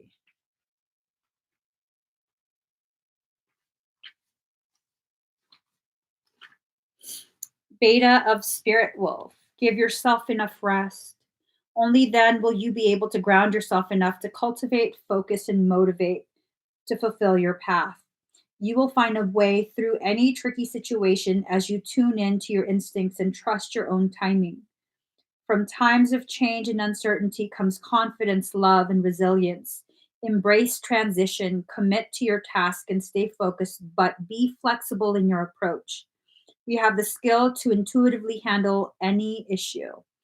So this is basically, you're being told everything is going to be changing. The dynamics within your family, your immediate family, as well as relatives, your parents, your siblings, all of that. It's going to be shifting. You're coming to a place in your journey where you're understanding what you've been through. You're no longer clinging to how you perceive those experiences to be. Um, Many of us, until we reach a certain point in our development, will feel as though certain things, certain reactions, certain um, characteristics that we once embodied were so shameful. Like, I can't believe I used to act like that. I can't believe this. I can't believe that. Oh my God. But once you reach a certain level of your development, like, yeah, that wasn't the best, but I get it. I really, that was the only way for me to cope. It was the only feasible solution to what I felt was an issue. But I see now there's other options. There have always been other options, but I didn't see it then. I see it now though. And so, I didn't know better. And it's not to give you an excuse, it's to help you understand you don't have to cling to whatever shame or guilt that was associated with that period of your life. Excuse me. So, um, okay, I'm there's a little bit more information. Um,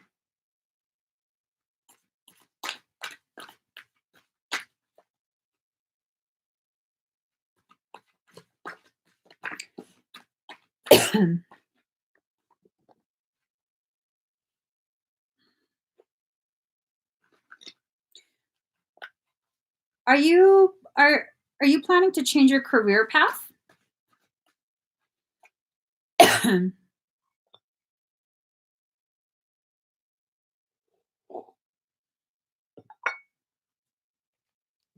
Just the weirdest days.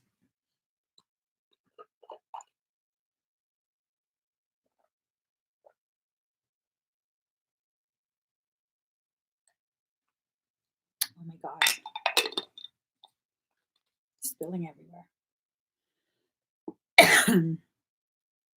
Okay.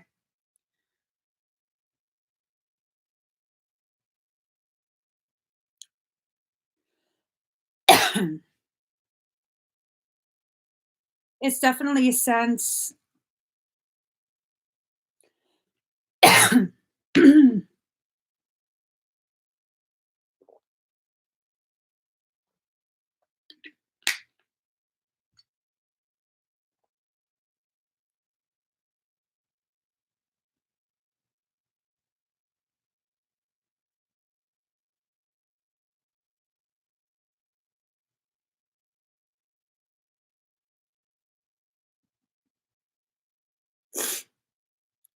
Mods, turn on your scan and shield, please.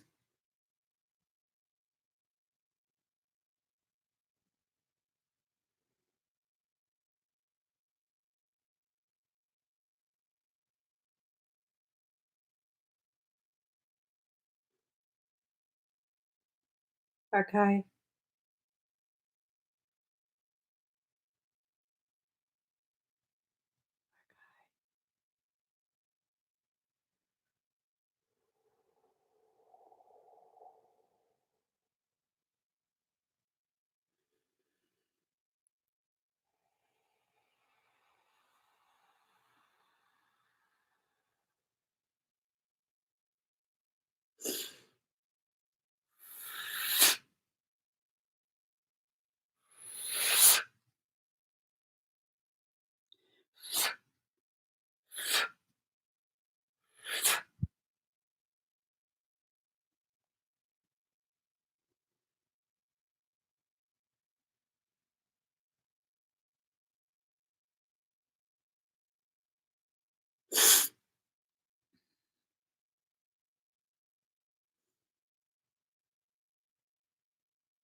Thank you.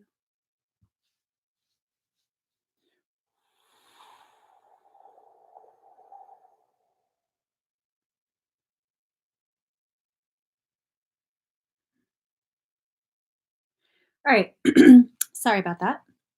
So, um, Brianna, it's this sense that something is going to shift majorly, like a major, major shift.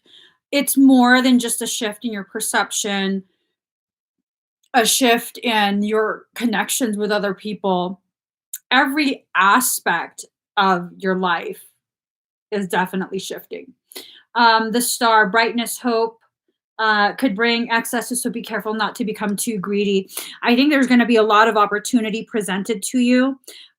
It seems as though this happens after you formalize your decision to shift in whatever your career is right now.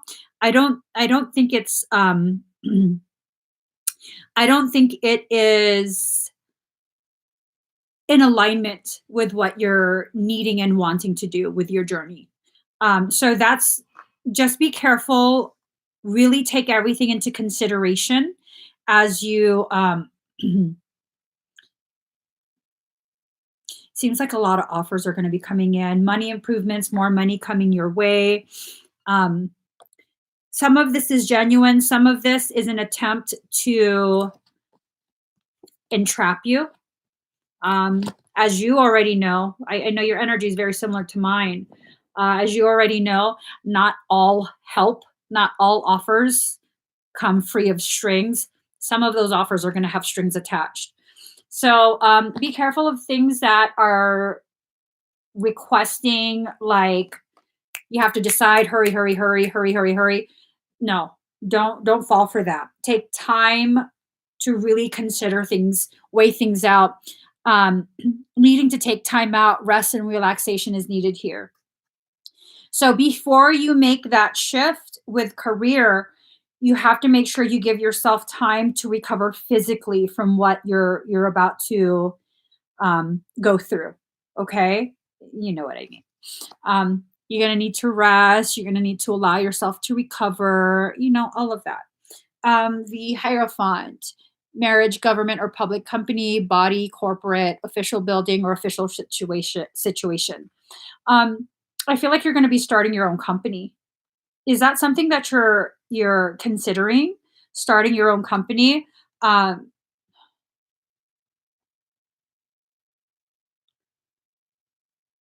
you help people, but I'm trying to figure out. I'm trying to figure out how.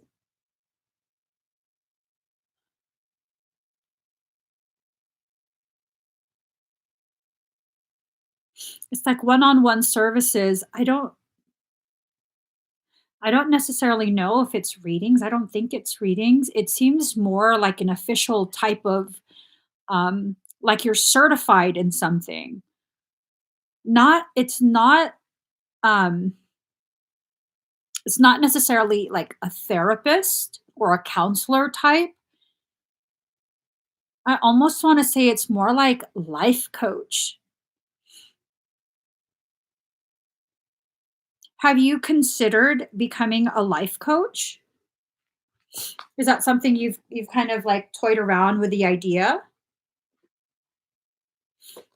Yeah, no, this is not stuff that's going to be happening right now. Um, you're just being prepared with the, oh, you considered becoming a therapist. It doesn't feel like a traditional therapist. Because when I think of therapist, I think more of like how therapists kind of just listen. They don't necessarily offer too much proactive advice. They just offer some ideas as to how to process the feeling. Does that make sense? I don't even know if I'm making sense. But that's what comes to my mind when I think of a therapist. It's like a therapist, but more like a life coach where you're actually like, okay, we're identifying the problem. Now let's really look at some solutions here. What is it that you're doing that is allowing for this to be perpetuate. You know what I mean? Like kind of like how I do on the live streams where we're not just focusing on, okay, so then how do you feel? Because that's what I think of when I think of therapists. I don't know. Maybe that's a biased type. That's what I personally think of. I don't necessarily feel that's the most accurate, but you would be like a therapist, but beyond that. You would go further beyond that. I don't think therapists could give people advice in that way. I think legally they're not allowed to. So it would probably be more something along the lines of like, but it doesn't really feel like life coach either. It feels like a hybridized something between them. So that's what your higher self wants you to know. Wants you to prepare and start thinking of how that's going to actually come to fruition.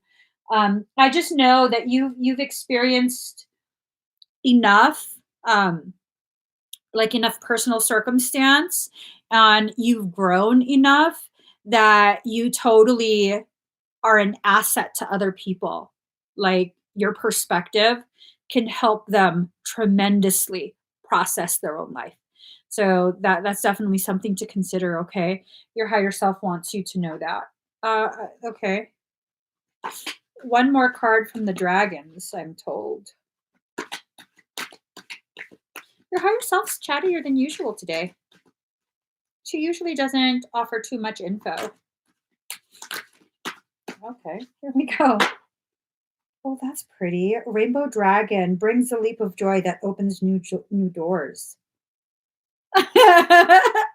So there you go, confirmation. Have trust, rediscover wisdom, expect miracles, accept opportunities.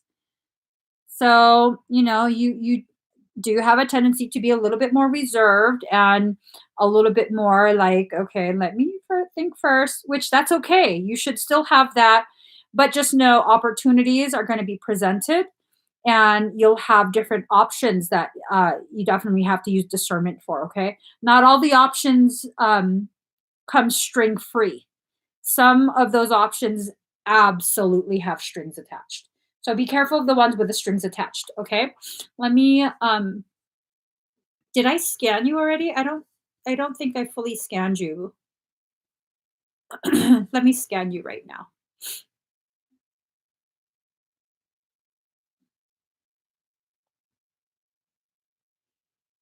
Okay. So I detect I don't know if you're having a little bit of discomfort in the back of your head. I detect a bulge of energy. It's primarily at the base of your skull. It kind of goes halfway up. Um, this doesn't look like an attack. It looks like you've surged energy recently, like within the past maybe 3 days. No more than 4 days, probably more like 3 days. And it's just there waiting to be integrated into your Christ consciousness. So you are in the process of elevating your resting frequency. You're leveling up. Let's see. You have high heart activation. Um, don't be surprised if you begin to speak up a little bit more, if you find yourself really struggling with vocalizing or not vocalizing your thoughts. Um, it's more than just Mercury retrograde. Don't be surprised if you really like, I don't think so.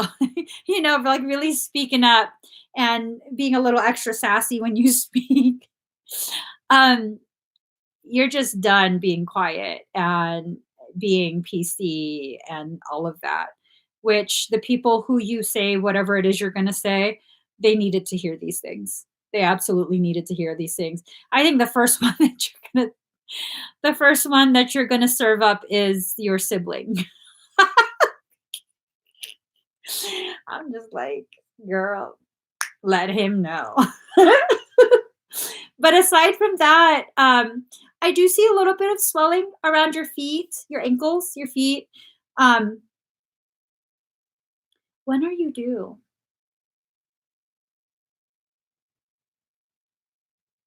Did your feet and ankles suddenly swell really badly? Well, not really badly, but significantly?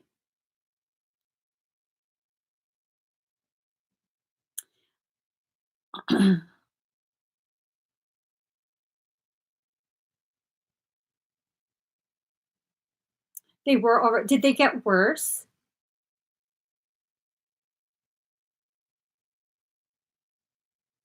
And do you have preeclampsia? No, I don't think you have preeclampsia.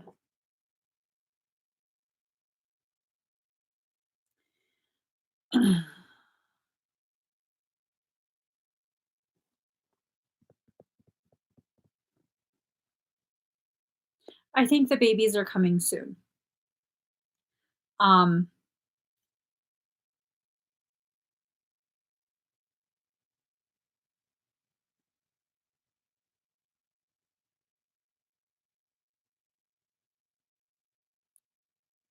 you already had the babies? I'm like okay. Are they okay? Good. Oh my god. Oh, wow. Okay. So then it makes sense. Happy birthday to you. Happy birthday to you. Happy birthday. Happy birthday. Happy birthday to you. You have Pisces babies. Oh my God. Was one a boy and one a girl? Super curious. Yeah, I'm all nosy at this point. I need the size, I need the weight, I need the inches. Two boys. I have all boys, so okay. Calm myself down. Calm myself down. Girl, they're not your babies. Like, I'm so excited. No wonder. I'm like, are they super shielded? I don't feel them like I normally do, but I do feel them, but not like how I do. Oh my god. I hope you're getting enough rest. I was like, why is there so much fluid, like the lower part of your belly? And then it looks like your legs are a little bit more swollen, fingers. Hmm, girl. What day were they born? Oh my I'm so nosy. You could tell me to be quiet. You really could. You could be like, "Focus. That's none your business. Focus." Don't talk to me about babies because I will be all up in your mix. All in your mix. Oh, dang. So close. So close. I was like, no wonder. Okay, so I totally the reason I got quiet was, are they considered full term at 27 weeks? I got worried. Are they okay? Did they have to go to the NICU? I was like, they're viable at 22. 27 came up. I thought they were talking about weeks, not the freaking date. Oh my God, I'm so excited. Okay, I told you, calm down. Calm down, girlfriend. Okay. They were 36 to full term. Damn, mama. You carried two to full term? Girl,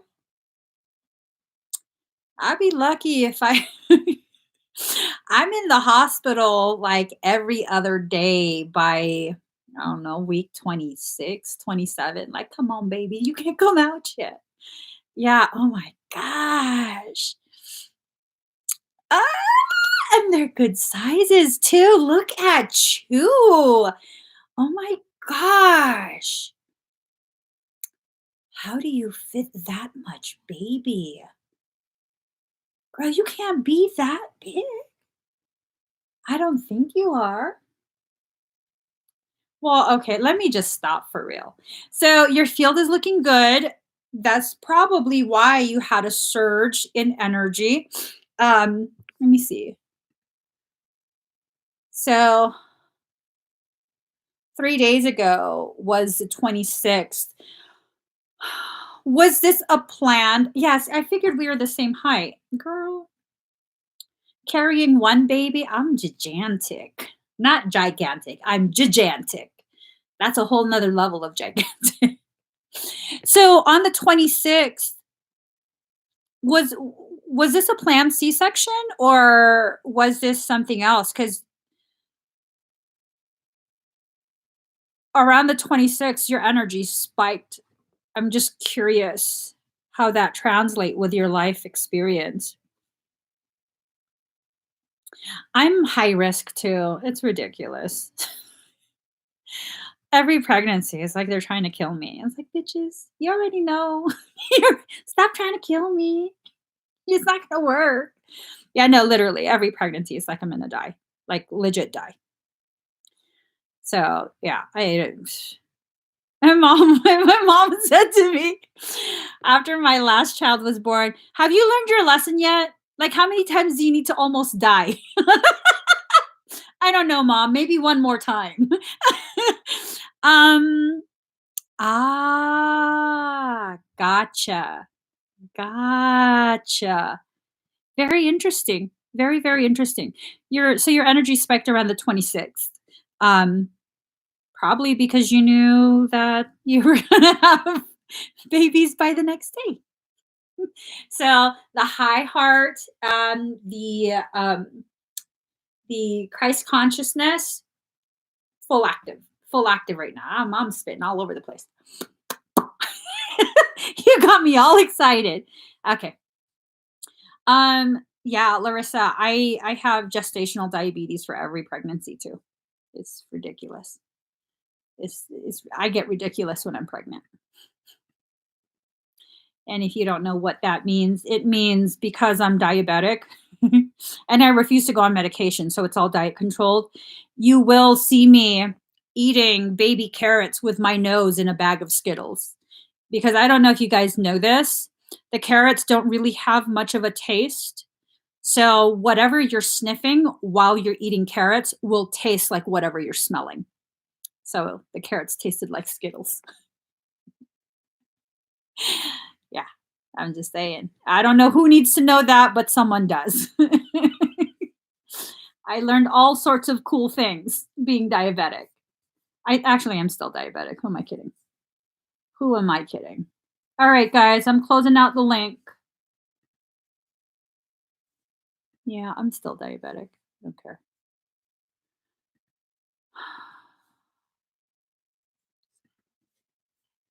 No, I do care. I shouldn't say that. I do. I can't really have other things. I can't eat that stuff. Okay. Here we go. Definitely try it. Yeah. Just um this is not mine. Don't judge me. Just, you just go like this. That's what I used to do. I used to eat the carrots and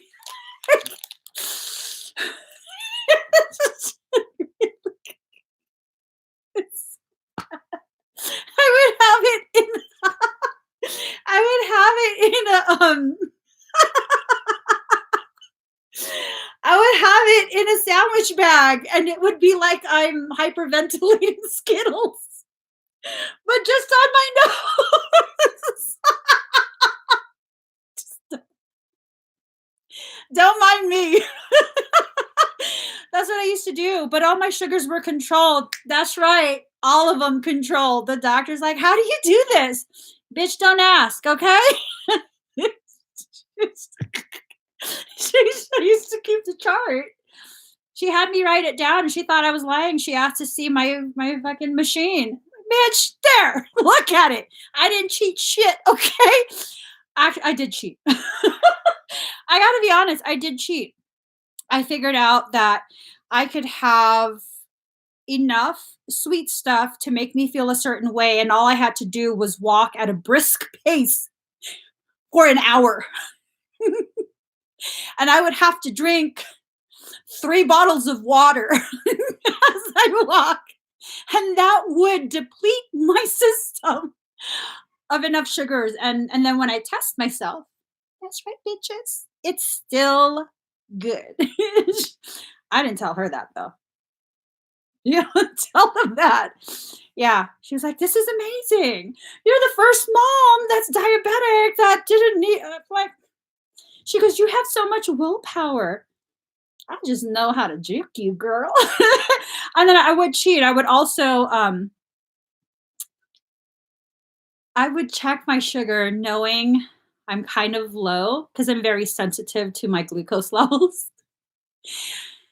I would check it. I can't believe I'm saying this. And then I would eat Krispy Kreme. And then I'd be like, shit, I gotta walk a lot. I gotta walk a lot. Oh shit. I ate too much Krispy Kreme. I'm fucking dizzy. Yeah, that's what would happen. And then I'd be like, I can't believe you do this shit. I'm so sorry, baby. I'm so sorry. I can't have any more children. I'm fucking crazy when I'm pregnant. I'm not even in denial. Jamie Parker, are you here? I'm not even in denial. I'm crazy AF when I'm pregnant. I don't know how my husband survives that shit. I'm just saying. I don't know how he survives that shit. Yeah. All right. Jamie's here. Let's get some cards for you. Oh, no. Different deck? Yeah. I learn the loophole for everything. Every circumstance in life, every system has a loophole. You find the loophole, you can hack the system. So let's see. So Jamie.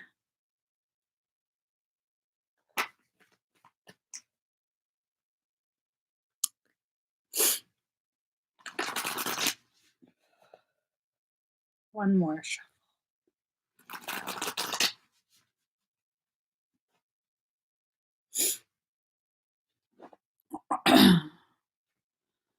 Okay. So there's a conversation needing to be had. There's a conversation needing to be had. Uh, there's a lot of fracturing that occurred within you and around you. I don't know if this is a relationship or a friendship, but there was a lot of fracturing and a lot of people are involved, it seems. Um,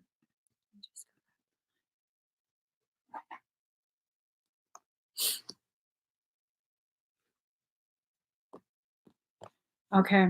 So the intention was pure, but it didn't have the results that you know were intended, the results that were the goal. So it's leaving you in a solitude that is leading to a stillness, and the solitude and stillness is actually what you need right now.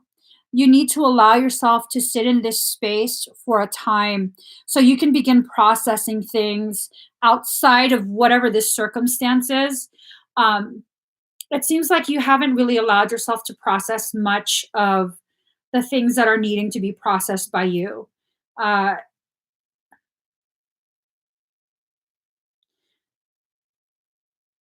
okay, your higher self is a little bit, um, yikes, a little bit harsh. Um,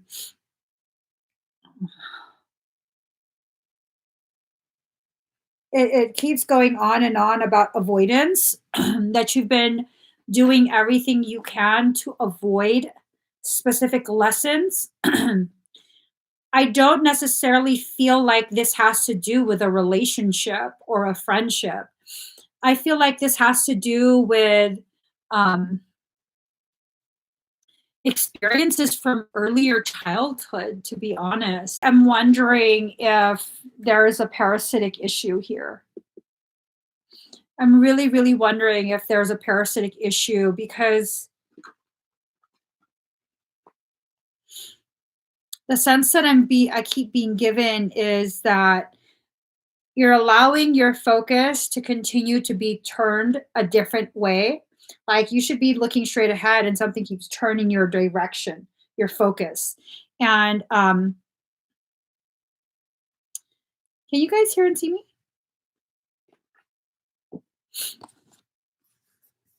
Let's see.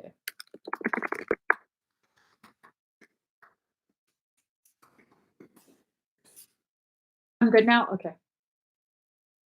So, Jamie, what I was talking about was I am wondering if there's a parasitic circumstance that is affecting your ability to process.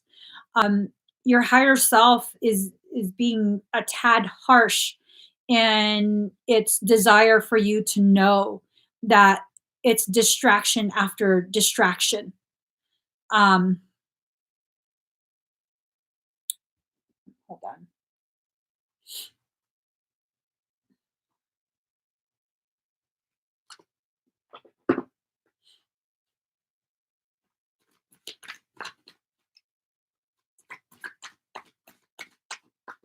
Oh my God, I just threw the cards.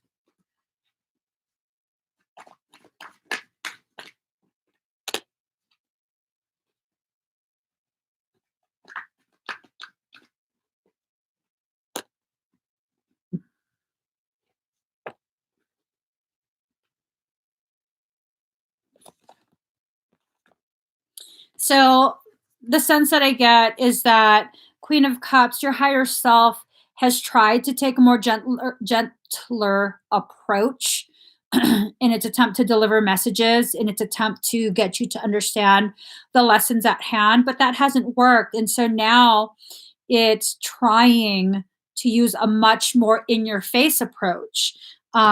Four of Swords, needing to take time out, rest and relaxation is needed here. You've allowed yourself to continue to be depleted. Um, it's definitely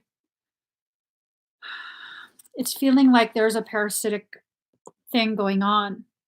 Seven of Wands, frustrations. You're able to overcome your frustration. You're on top of the situation. So it's right there. Whatever it is that you're needing to pay attention to, you're right on top of it already, but you're not noticing it yet. That this card doesn't usually give me that sense, but right now it does give me that sense where you're right on top of whatever it is you need to focus on, but you're not noticing you're right there on top. Um, it feels like this is going to lead to a really deep sense of internal destruction for you. Let's see.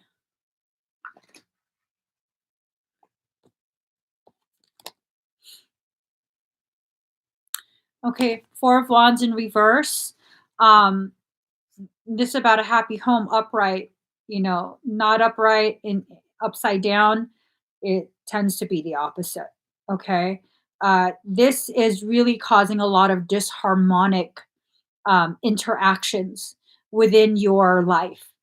This could be at home, this could be with your closest friends, your innermost circle, but just a lot of stuff going on, girl. A lot of stuff. And I wouldn't be surprised if the Mercury being in retrograde is going to amplify this even more. I highly recommend a parasitic extraction for you, Jamie. I highly recommend it. Um, yeah. I'm sorry, girl. I know that this is probably not what anyone would want to hear, but I have to be honest. It's not necessarily that it's everyone else that's the issue. And I'm not saying you're being like a drama queen or a shit starter or anything like that, but it's really affecting your perception. It's really affecting the way you interpret the things that are going on.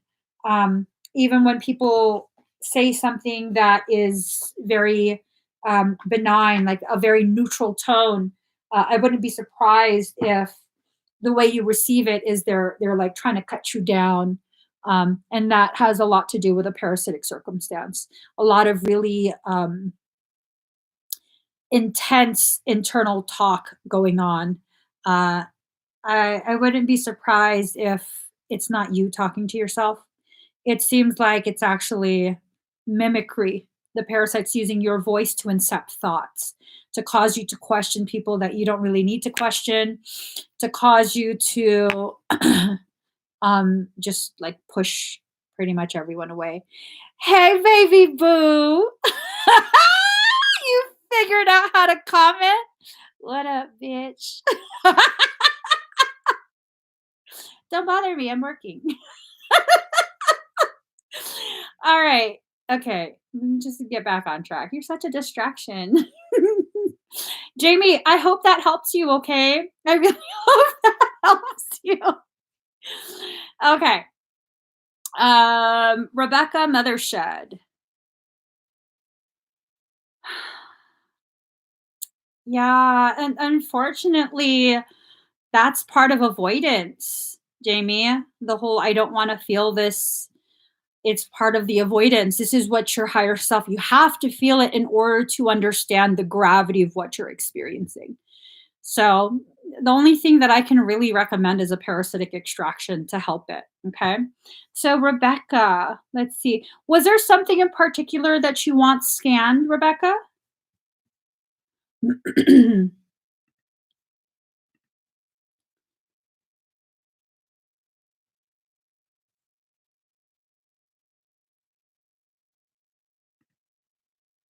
Oh, Anna Clartero. Wait, what? Oh, okay, yeah. I got confused. Okay. All right. So I'll go ahead and do your reading first, and then I'll scan you. Okay. So let's see.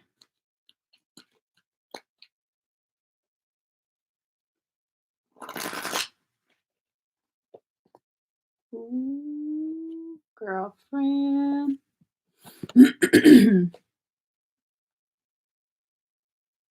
So you're being put in a really intense, possibly awkward circumstance, Rebecca. Um, and this is going to challenge the way you interact with other people, the way you see yourself, all of that. Card number 34, extremes. It's really about time for you to choose yourself. You have energy that's very much a classic empath. And what empaths have a tendency to do is always put other people's needs before their own. I'm being told, and I've never gotten this message before for this card, so I know this is specific for you. Notice how he's putting his hand above his shoulder blades, like there's some sort of discomfort there. Um, I'm being told that there is an attempt to really, really create a sense of imbalance by don't freak out. Okay, don't freak out. Don't freak out. This can definitely be fixed. Don't freak out. Something's attacking your etheric wings. I'm seeing the left side is very tattered and the right side looks like it's almost completely ripped off. It's definitely dislocated at the very least. So something has definitely been interfering with your ascension mechanics. I'm not sure. Let me see. You've always had pain there or tingling. So the tingling might be that your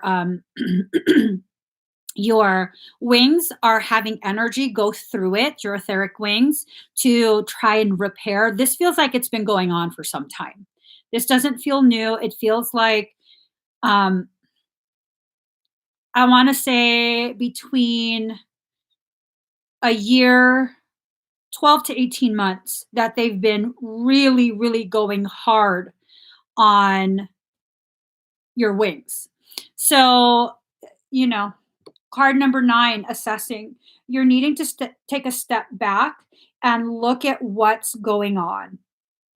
Where is this coming from? I'm not talking about what human being is doing this to you. I'm talking about where is your need to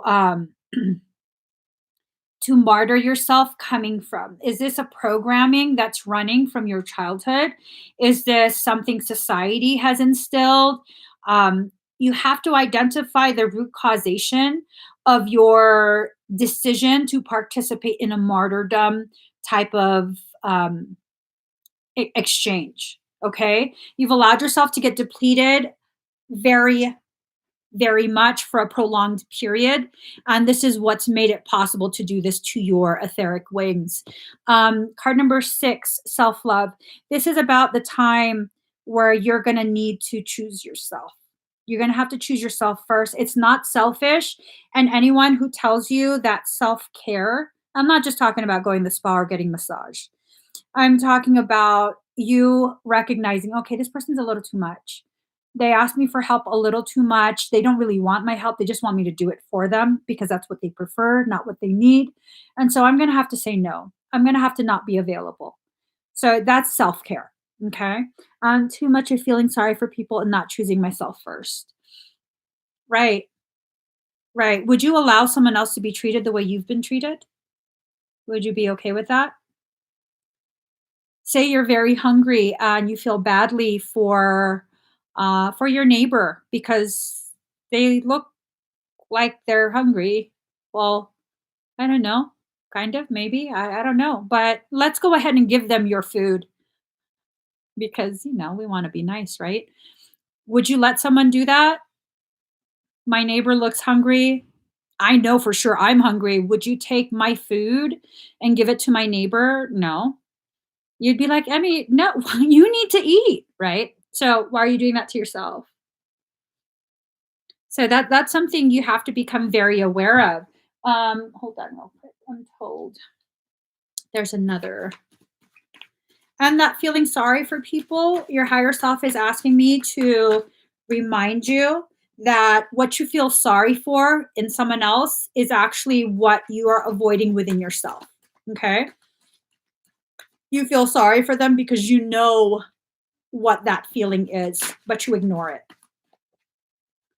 So let's see.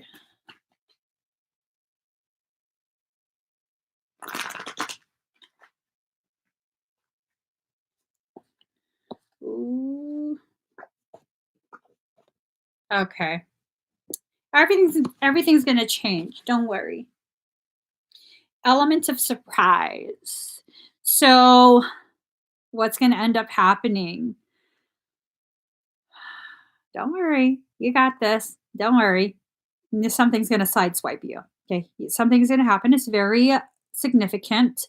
Um, you're not going to see it coming because you're too busy attending to everyone else. Do you want that? Because you're very intuitive, Rebecca. You're very, very intuitive. So you have two options.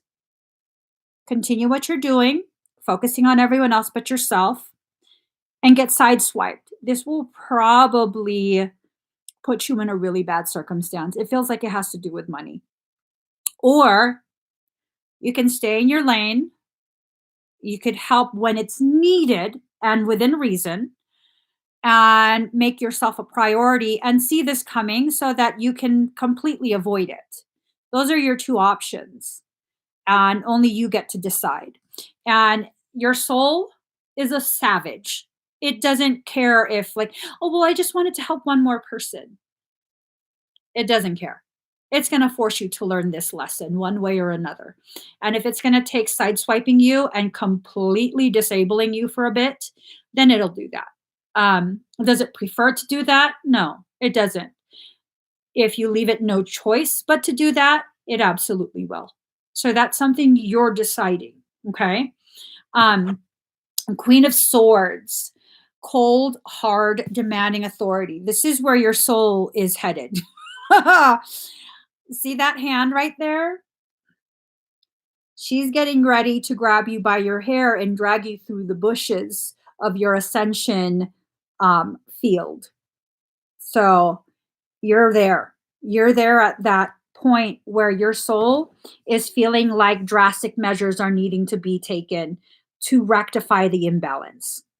Okay. Does it have to go down that way? Absolutely not. The fact that you're hearing this empowers you to take the necessary steps, the degree by degree shifting of perception that will help you to completely avoid this particular trajectory. And that's only a choice you can make. Okay. So again, the soul doesn't care if your intentions are pure. It doesn't care if, just this one last time. Usually it's that one last time that really, really F's you up real bad. So just keep that in mind, okay? No one can tell you how to live. No one can tell you what to do or decide for yourself. But please do just keep that in mind. Um, Typically, when a soul gets to this point where they're getting ready to grab you by your hair, drag you through bushes and stuff, um, it's usually within 3 weeks to 3 months that whatever it has planned for you, it'll do it. Okay, usually 3 weeks to 3 months, and then that's it. Um, Wheel of Fortune, elevation of money, overseas trip, completion of phases. So you'll get through this one way or another. You'll definitely get through this one way or another. This is no longer avoidable. This is something that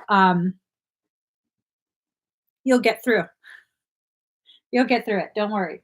But I would love for you to be able to avoid the being dragged through bushes and stuff. It's hard to get that shit out of your hair once you get dragged. I'm just saying, I've been dragged by soul so many times. It's kind of ridiculous at this point. I don't know. I think I don't care.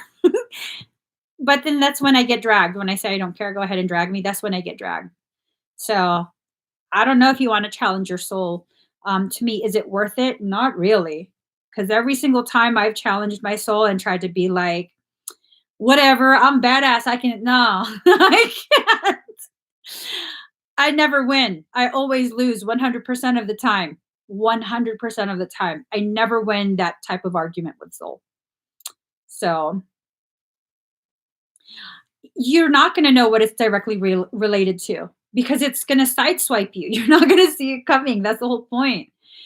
What you need to do is focus on the self love, focus on yourself, regenerating, rejuvenation, rebalancing, recalibrating, returning back to you, making yourself the center of your own co created universe. Okay. That's what the goal is. And it will use any method it can to get you to recalibrate. So if you focus on yourself, if you start doing your internal work, shadow work, inner child work, some people need to meditate, some people don't need to. I can't meditate for shit unless I'm leading a meditation. I'm not meditating. I'm sitting there frustrated. So it's not necessarily that you have to meditate. You have to find a way for you to get some stillness, some quiet during the day. It can be like 5 minutes. You could just sit there and like twiddle your thumbs and watch yourself twiddle your thumbs and see where your thoughts go. That's as good as meditation for some people. Okay. So, um, you know, just kind of see where it takes you. Your soul is asking you to reconnect. Reconnect. Okay. Oh, that's interesting. I use all these words with re in the front as a prefix, and your name is Rebecca, returning back to Becca. Ooh, salt baths are good. Salt baths are definitely good. Yeah. Um, it might also be a good idea for you to get some of the soul soak. I make salt baths that are calibrated. It's not just salts. I also add specific herbs and oil combinations that really, really help with this type of circumstance. You can find that on my website. It's called Soul Soak. They're bath salts. They smell delicious too. I soak almost every day. It's annoying at this point. I don't know. All right. I hope that. Oh, wait. You also wanted a scan, right? Was there something in particular that you wanted scanned?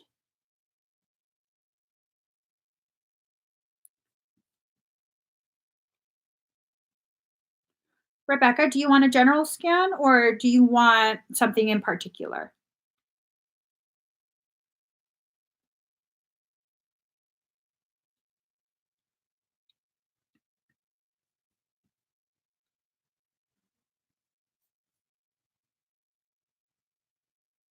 Okay. I'll go ahead and do a general scan and check everything and let you know what the findings are. So just breathe very deep and very slow. If you're sensitive to energy, you might feel like a pulsing.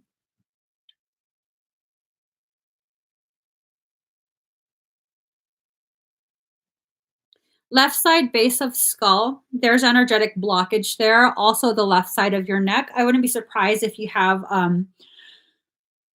like a crick in your neck. It goes to your traps.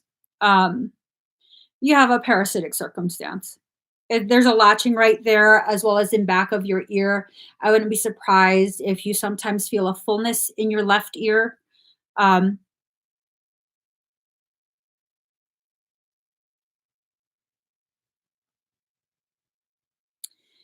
so Wernicke's area, the part of your brain that is responsible for interpreting verbal communication, that's been tapped into by this parasitic latching.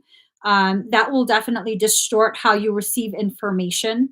Um, Left temporal lobe, left parietal lobe, left, no, not left, right frontal lobe, right jaw hinge, right inner ear, right tonsil, larynx, upper sinus, right optical nerve. These are all latch points for parasite. Amygdala, hippocampus, lamina quadrigemina, basal ganglia.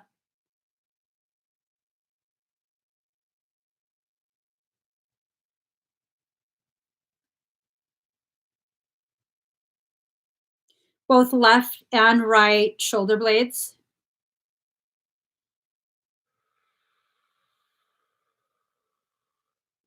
center of left lung, lower left lung. There's latchings as well as, I don't know if you're a smoker, this might still just be energy. It almost looks like tar like substance in your lower left lung area.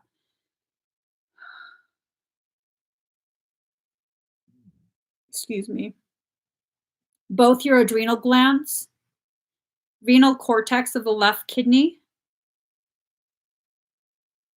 left ureter, sacrum, multiple latch points in your sacrum, your left iliac crest, left hip joint, right sciatic nerve. Your hip is slightly tilted and um, you use your right side to overcompensate for your left quite a bit. It's affecting your joints in the right side of your body. Right now, it's still kind of mild, but it would probably be a good idea, in addition to energy work, for you to see a chiropractor to correct that. You have a lot of muscle imbalance as well. Your psoas muscle is really, really weak and really, really loose. If you don't already have a back injury, you're at risk of a pretty major back injury. Piriformis on both sides are also imbalanced. Um, your IT bands, the outside of your thighs, very, very tight. It's pulling your knees. Basically your entire posterior chain, all the muscles in the back, the pulling muscles, they're atrophied. They're very weak. Um, it's almost like the weight of life has really caused you to round out and hunch forward. You have a hard time grounding. The soles of your feet are disconnected. Um, you need to reconnect. Let's see.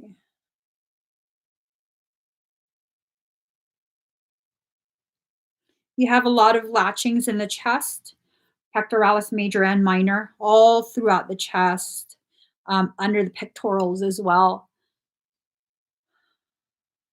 Your solar plexus is very atrophied and it has a very solidified blockage. This will cause you to feel very disempowered. You also have quite a few blockages affecting the sacral chakra. This will cause you to feel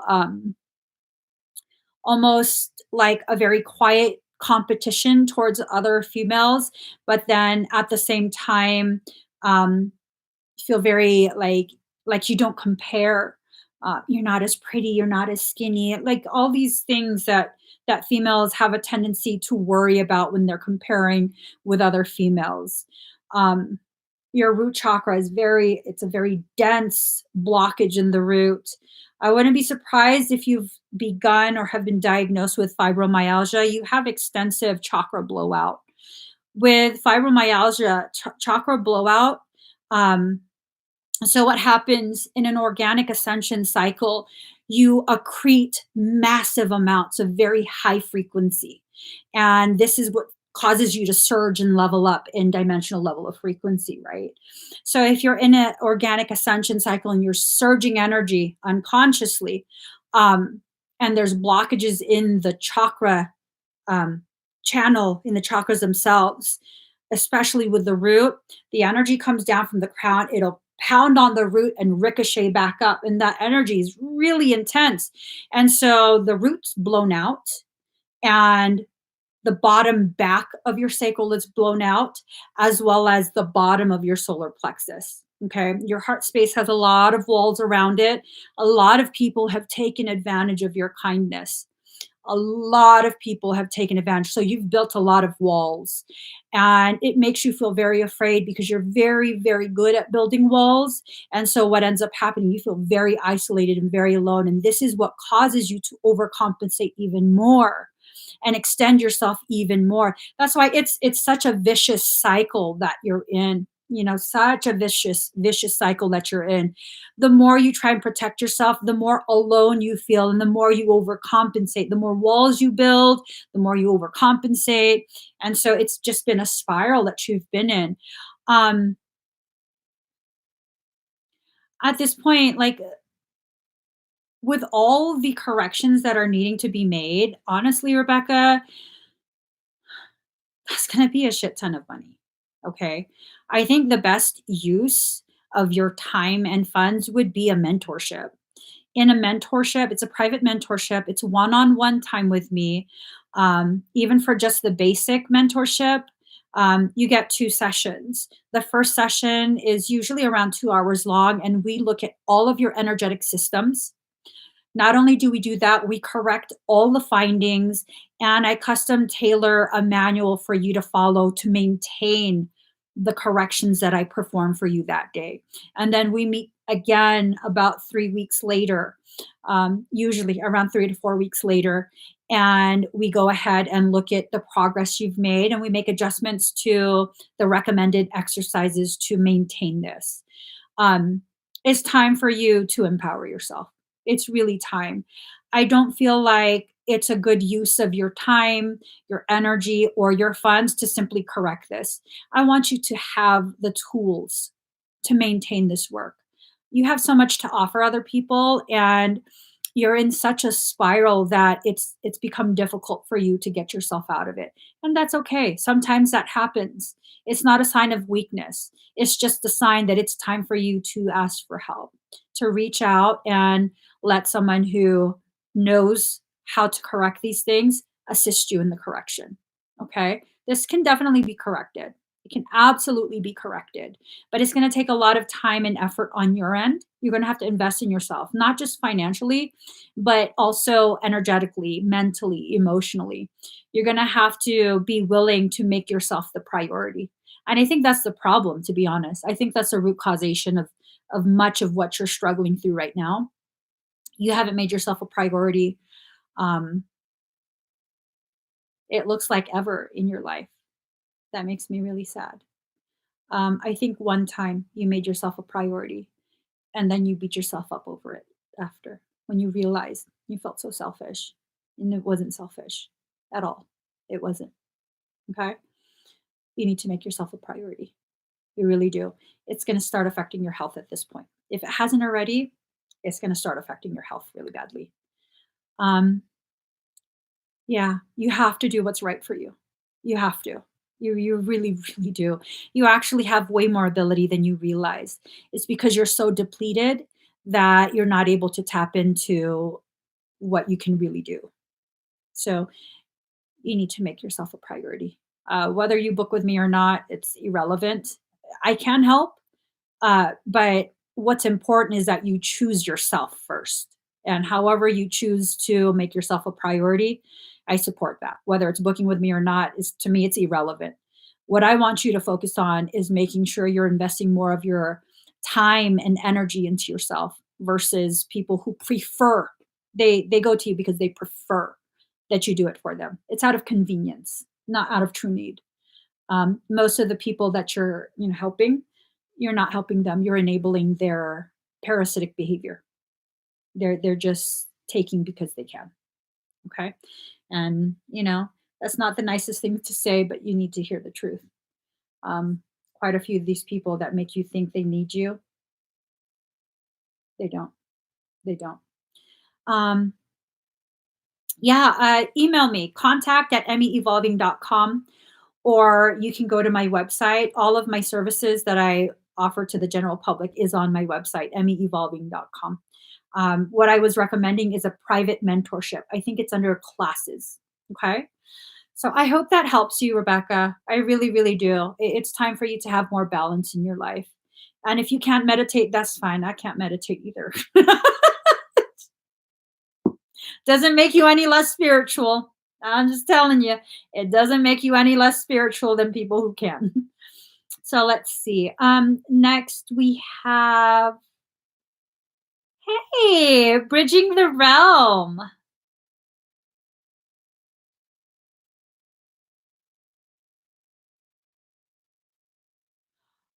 Oh, bridging. Oh, there you are. Oh my gosh. Are you okay?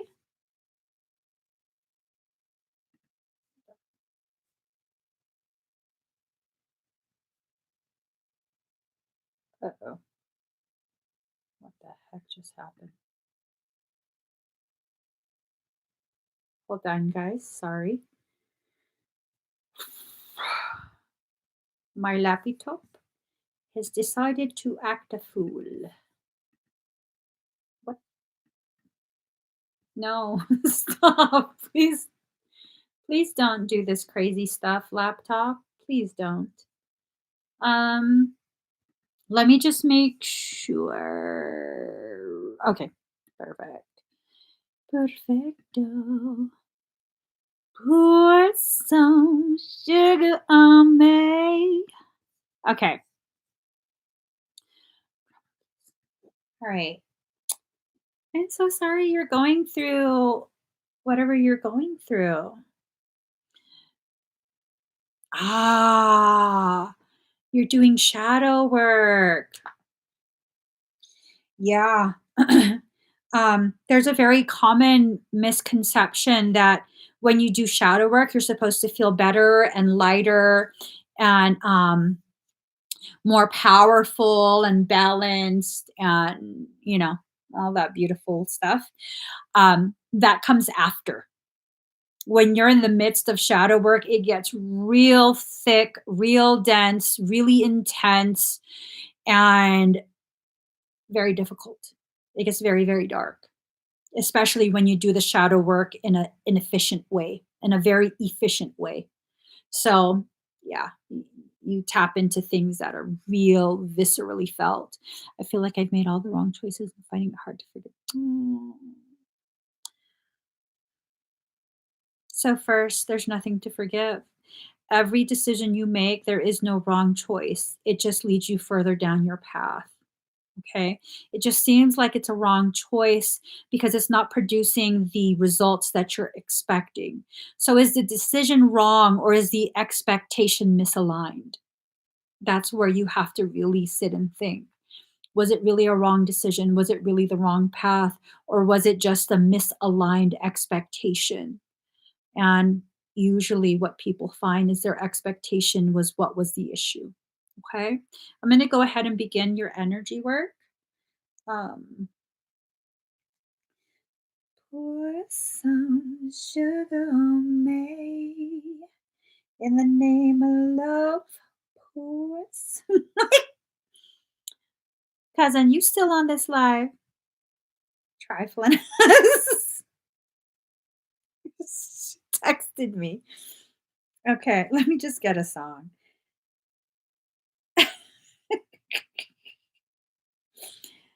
Um, Breathe very deep and very slow, okay?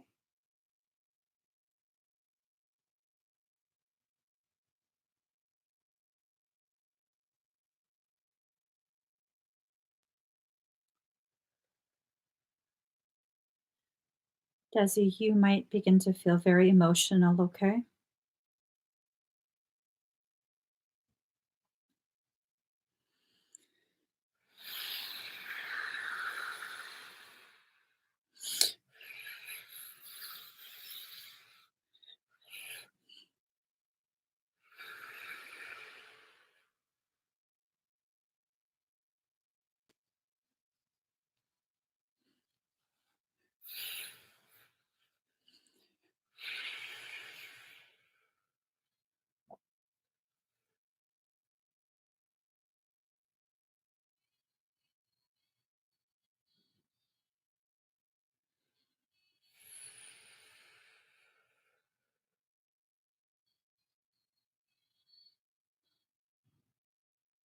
That's a you to love me.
You might feel heat on the left side of your face.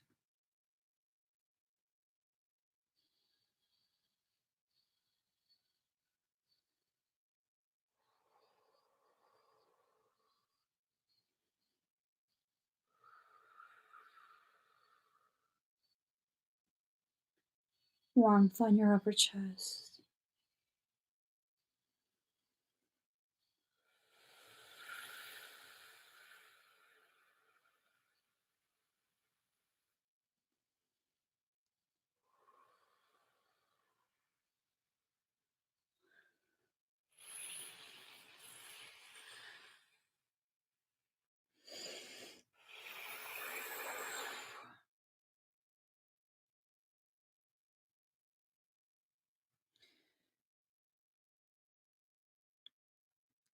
Desi, how do you feel?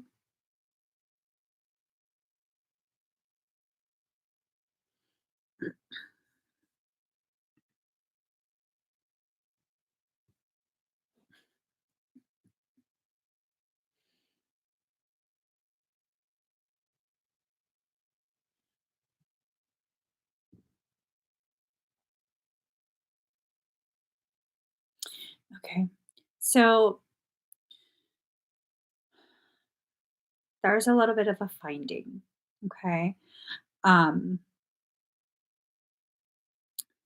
you have a parasitic circumstance, and that is what's causing so much distortion within your perception, within your auric field, and also causing you to create much more struggle for yourself than what is necessary. You've been exposed to something very intense. Um,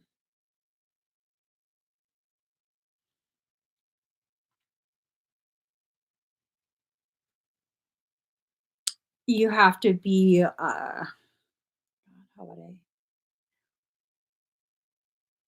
You have to reevaluate your connections. Do you think that was? Uh, yeah, I do. I do.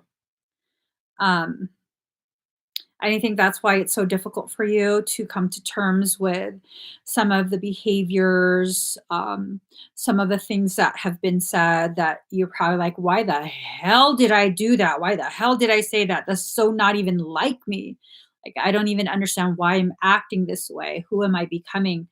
Um, I think because you have been under parasitic influence. Um,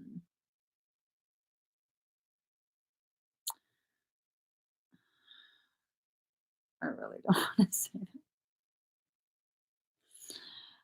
Mm, um,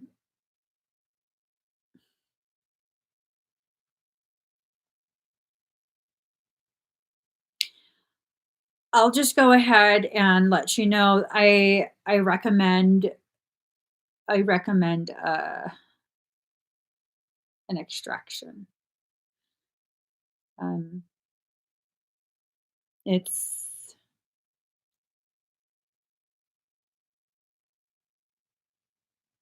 it's merging with your chakras.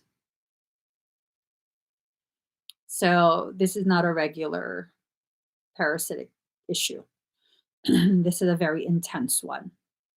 Okay. Um,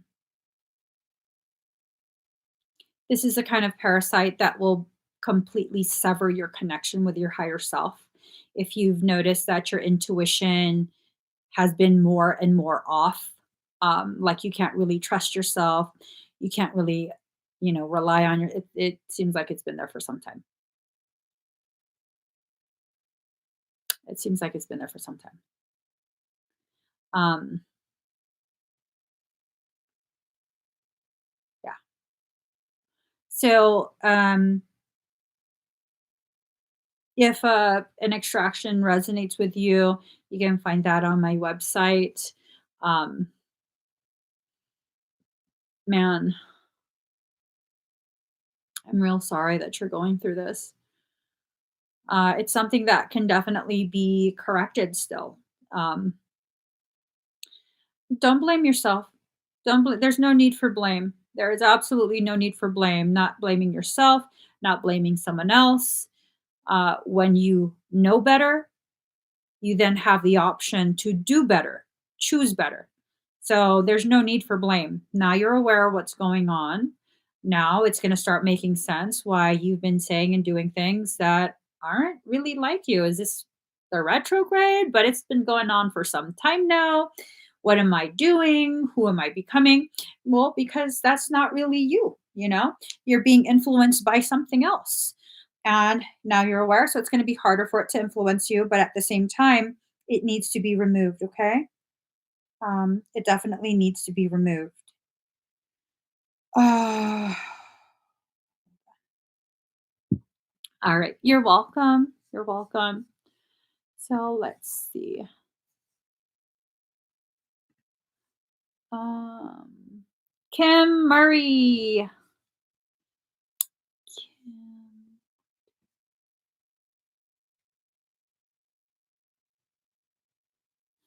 Um, Kim, are you here? Kim Murray, are you here? I don't think you got it from the meeting. I think you got it from social media. So, yeah, and I'll just I don't want to stir up stuff. I don't want to stir up stuff. I'll say this. There's a reason I work alone. whatever conclusions you want to come to with a factual statement of there's a reason I work alone. Um, that's up to you, but I believe you got it from social media. Okay, specific sources that are infected. All right, Kim, for your question, um, I'm not sure I understand. Is Paul's intending to be within the future? Are you asking if he's intending to be with you? And this is for Kim now. I'm sorry, I was finishing up information for Bridging the Realm. Okay, so let's go ahead and pull some cards for that. Pull this deck. Oh, oh my God.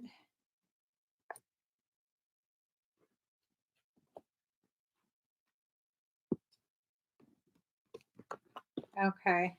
Cards fell out. To answer your question, um,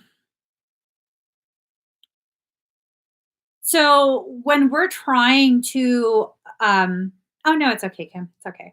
When we're trying to predict future events, that's just impossible. Okay. I want to make that very clear. That's impossible. What I do is I follow the string and see where it leads. If anything, even a minute detail changes, that direction, that trajectory also changes. So, something in your perception, something with his perception, how he perceives things, any shift in that, it will shift the end result. So, as of right now, which this is not a guarantee, but as of right now, the answer is no. Okay.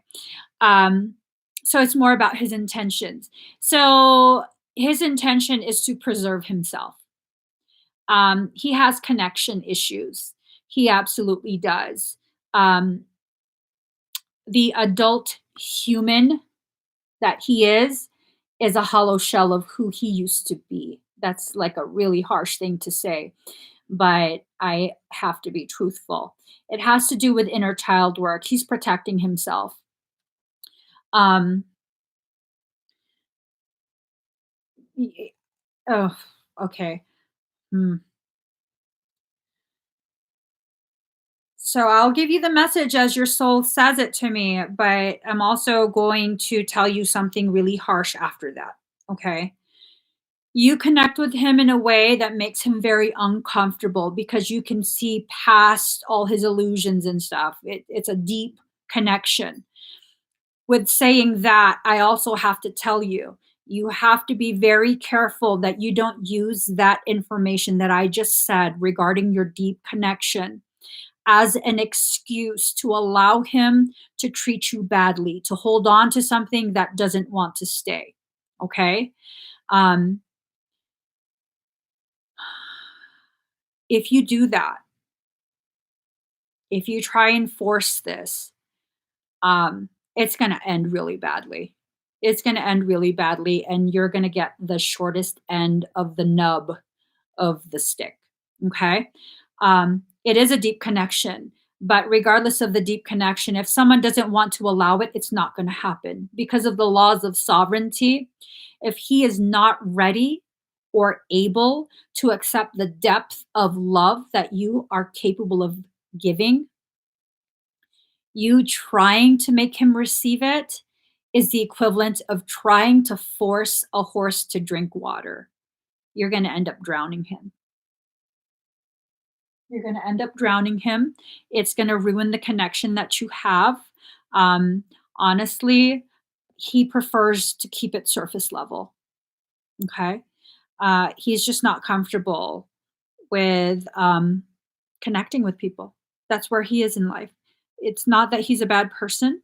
It's not necessarily that he is a user or a liar or any of that. We all have um, the capability of becoming a user or a liar. But his thing is, please don't break my stuff. It's starting to shatter. I had to burn some bad juju. Do you guys feel the difference in energy? Something just lifted. Don't break my stuff though. I'm just saying, lift whatever juju, but don't break my stuff. So, preservation and surface. In order to preserve himself, he chooses to stay surface level connections. And that's something, if you want to continue having connection with him, interactions, you're going to have to be okay with surface.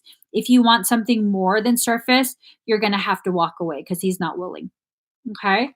And it's not that he's playing games, it's that this is all he knows right now.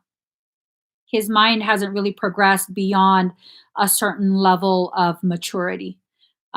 Whatever things happened to him in his teen years or whenever it was, he's a very private person. He doesn't, even his higher self doesn't want me to say too much. It's not giving me much information and doesn't want me to say too much. Earlier life circumstance has really crippled his ability to grow and mature. And that's not what you need right now. Okay. What you're looking for is a long term adult commitment, and that's not where he is. Okay. So you have to just be very honest with yourself, um, and, get what you need. Balance and potential. There is no balance between the two of you. You're the adult and he's the child. That's kind of the impression that his energy, yeah, he's immature. It's taking, yeah, see, it's taking your energy. There's no balance. This is you seeing the potential and trying to protect him, acting like a child. You make excuses for him and you keep him close to your heart. You're like, but I see his potential. And he's over here trying to force himself to stay asleep while he keeps trying to push you out of his waters. It's a defense mechanism. He's not a bad person. It's a defense mechanism. And the more you try and force it, the more you try to get him to see these things, which your intention is pure, but he doesn't want to. So it's just going to drive a wedge between you further and further. Um, Probably the bestest course of action is for you to just enjoy whatever time you have with him, and when you're ready to move forward, move forward. um, i wouldn't I wouldn't treat this connection as a long-term potentiality. Well, he keeps coming back because he keeps being able to get away with the stuff that he's doing. It's He knows on some level, um, he can get away with it with you. Okay. And I don't know if that's something you're okay with. If you're not okay with it, you probably need to walk away and stay away. Just because something keeps coming back doesn't mean you have to keep um, allowing it. Doesn't mean you have to keep handling it and touching it. Just like, you know, um, poison ivy or poison oak, it keeps growing back. Are you going to keep playing in the? No, you're not. You're going to be like, okay, you know what? I can't get rid of it for some reason. I'm just going to let it grow over there. I'm not going to go over there. I'm not going to touch it. So at some point, you have to think about it in these terms, and then decide what you want to do from there. I hate having to cut someone off. Um, Excuse me, your higher self is harsh. Shit, why are all the higher self so harsh today? When you wrote, I hate having to cut someone off, your higher self told me to ask you, is it because when you allow them to stay, you can continue the abusive cycles? Is there a part of you that enjoys that type of interaction? And I'm definitely not accusing. That is something you have to ask yourself. You have to see, like, where is this rooted? Why do I allow this to continue? Because, oh, you're Cancer and you got Pisces and Aquarius, girlfriend. So the Pisces is all like feely feely, and then there's the Cancer that's like, but I love them. And Cancer's a little more. I have Cancer in my chart too. So I do that too. And then there's the Aquarius that's like, are you stupid? To yourself. And then next thing you know, the Pisces is all butthurt. And then the Cancer's like, but if we save them, it's a cycle. I'm a Pisces Aquarius cusp, so I got all of that energy all up in me, and it's vicious. It's vicious, girl. It's vicious. Um, I guess my only saving grace is the Capricorn because the Capricorn's like, fuck this, we're out. The others are totally like, no, no, no, no, no, we're not done. We're not done. One more cycle, one more go around. And then the Capricorn in me is like, no, shut the ride down. Thank God for the Capricorn. Oh my gosh. But since you have Pisces, you could totally pull some of that Cappy. Pull some of that Capricorn energy. Maybe it'll help you get off the ride. But it's going to continue. It's not going to get any better. You guys aren't going to get any closer. He's not at a point where he's willing to. Maybe if he was willing to, it could have become something really beautiful, really deep, meaningful connection. But he's not willing. He's just not. Okay. Thank you, Kim. That means a lot. Thank you. All right. So let's see. Next we have Teresa Cat. Wait, what? Hold on. Okay.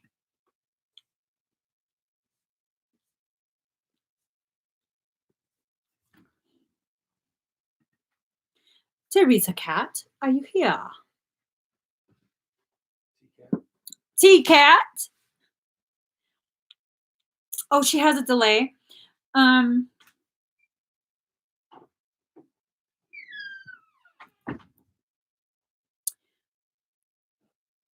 so let's give her a moment. Un momento.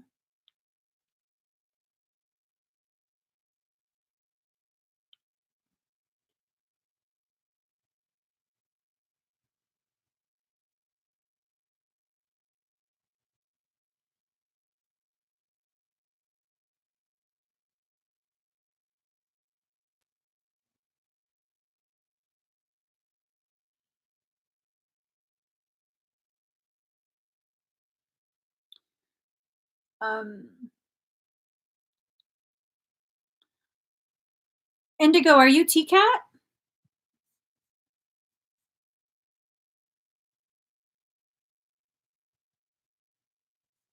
Oh. All right. T Cat. Let us see. Was there anything in particular that you wanted scanned, T Cat?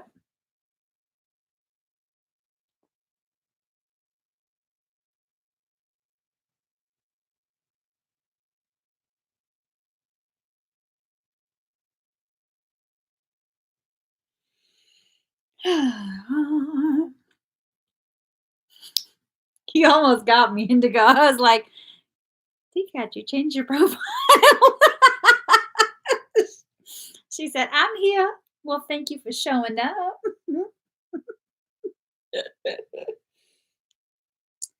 So, while T Cat, I know she has a lag. Let me just get this prepared.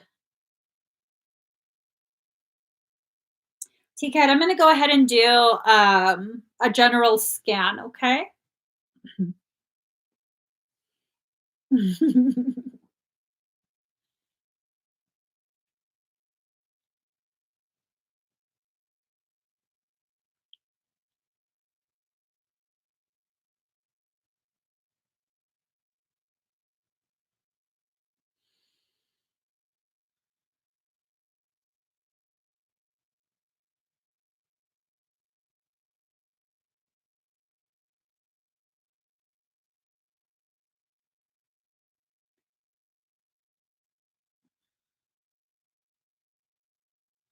Okay,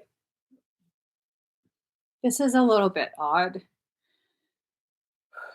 So it looks like the left side of you is immersed in like a really deep, really dense indigo blue, almost black energy.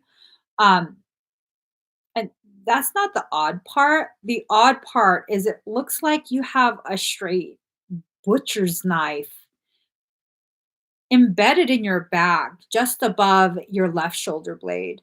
I don't know if you recently got into it with someone, but There's been a um, full on attempt to attack you in your sovereign space.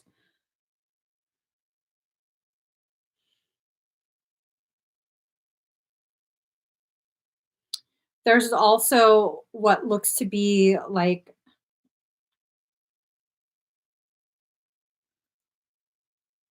a lot of parasitic activity in your low belly. It looks like there's a lot of systemic inflammation like throughout your body, but primarily focused in the low belly area. There's a likelihood that you are intolerant of some of the foods that you're eating. A lot of swelling. I wouldn't be surprised if you have physiological symptom presentation, like a bit of a pooch in your low belly. Um,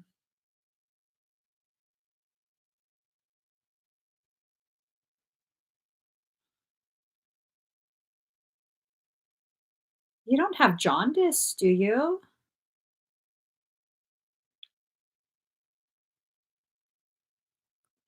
TCAT, I recommend a parasitic extraction. This is very, very like just odd. It looks almost like bile type energy running through your luminous bodies. This is not a healthy type of energy, and it's giving your skin what looks like a pumpkiny orangey yellow um, tint to it. It looks like jaundice, like straight up jaundice. Looking at your eyes, they're yellow. Um, I'm hoping this is just energetic.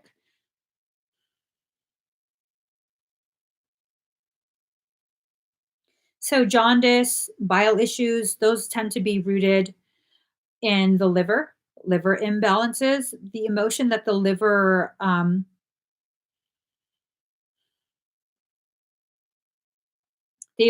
liver is tied to is, um, I believe, anger.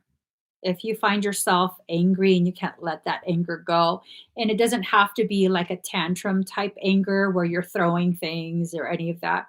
Sometimes anger is expressed very silently, you get real quiet.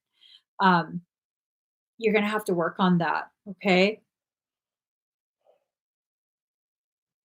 I think you also should consider if you're having any of this yellowing, especially around the eyes, um, you have to see a doctor for that. Okay, that's not something that we're gonna toy with.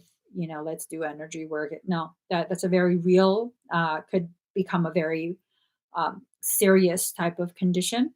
Um, if you have any yellowing, orangey tint to your skin, uh, that's jaundice and you have to see the doctor, ask them to test your liver and everything. Um, a lot of parasitic circumstance going on. Hold on, let me just check what bile is connected to.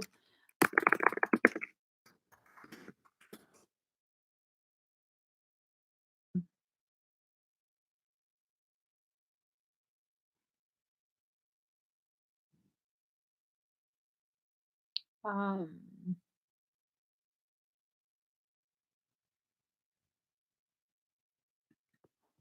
mm,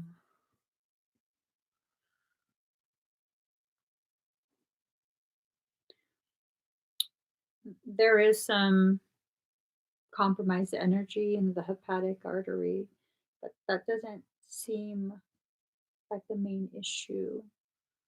Um, let's see.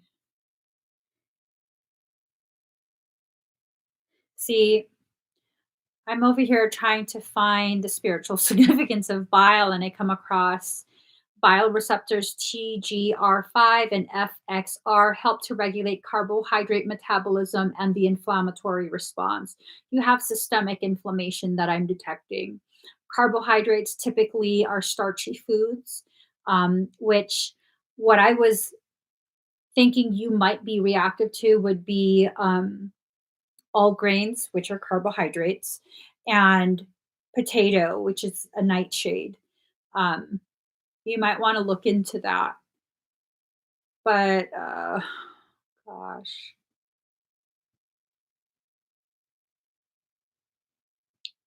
let's see. Well, this has nothing to do with spiritual meaning for a pile. This is just medical stuff. Why did I click on that? Sorry. Um,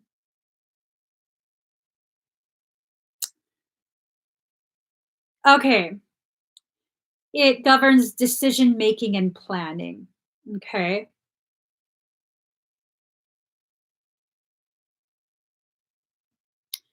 Okay. So it may be having to do with you refusing, um, it might have to do with you refusing to make a decision about something. Maybe you're having a some sort of internal struggle deciding something. I'm not sure.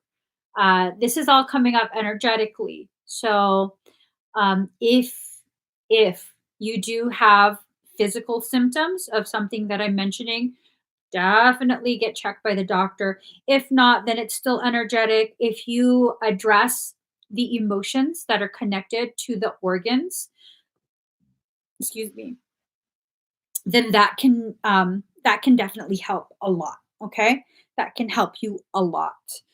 Um, and you would need to address the emotions that gave rise to the physiological condition, because even if you see the doctor, unless you deal with the emotions that are connected to it, the circumstance is going to continue. This is why people who struggle with resentment, they have gallbladder issues, and even though they have their gallbladder removed, they still continue to have the same problems, like their gallbladder's still there.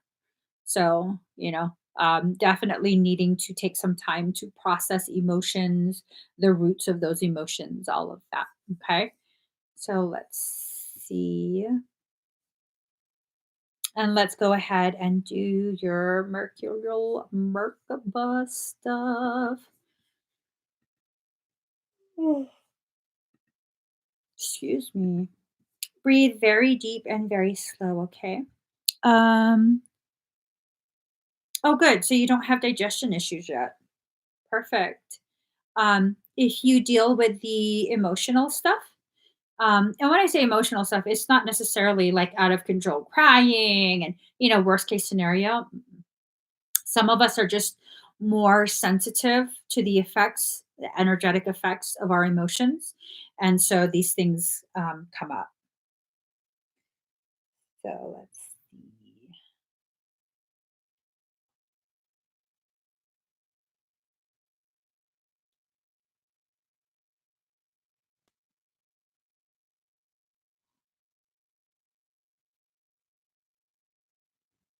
Okay.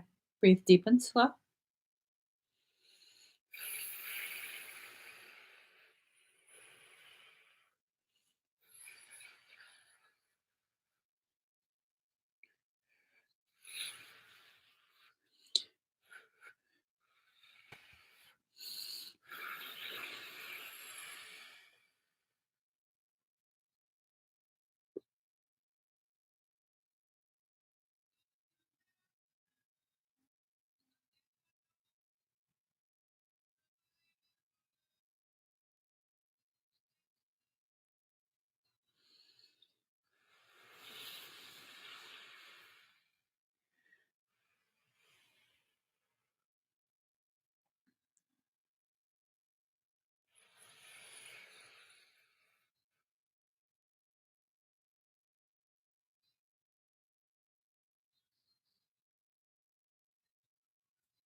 Do, do, do.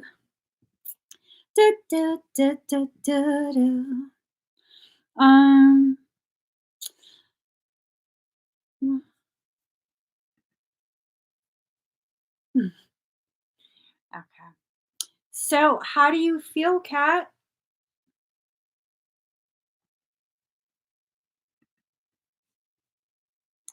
Um,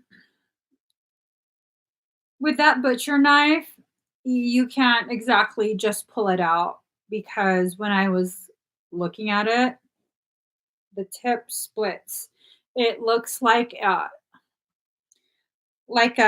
fish hook, of the four prong fish hook with barbs. So you can't just yank it out. That would need to be actually removed. Um, that's parasitic extraction. That's how you would remove that. You can find that on my website. It's more than just the knife in your back. There's quite a few other areas um, throughout your body, your luminous bodies, where parasitic anchoring has occurred. Okay, so definitely sit and think if a parasitic extraction resonates with you, you can find it on my website. Okay, TCAT. Um, thank you, Maud. All right, Johnny Moonchike.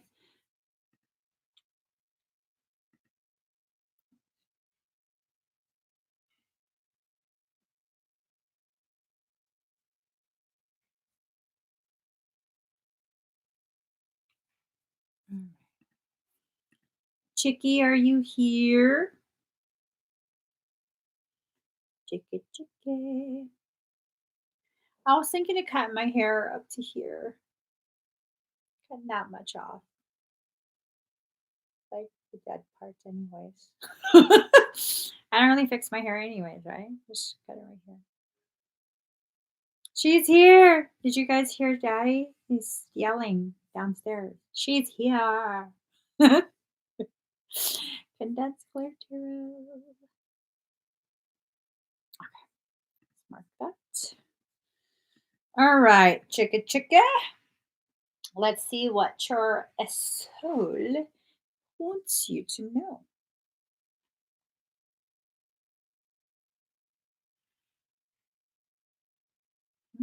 Interesting. Very interesting. Um, you're welcome, TCAT.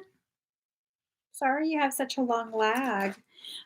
Chicky, um, do you know if butterflies are associated with Shiv? Are monarch butterflies associated? Do they have some sort of association with Shiv? Let me just check that real quick.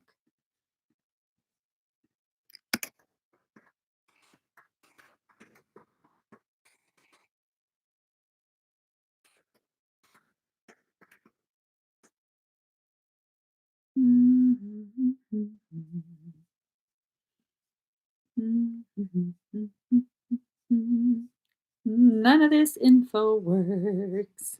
All right, I don't know. We'll check it later. I don't know either. I kind of got,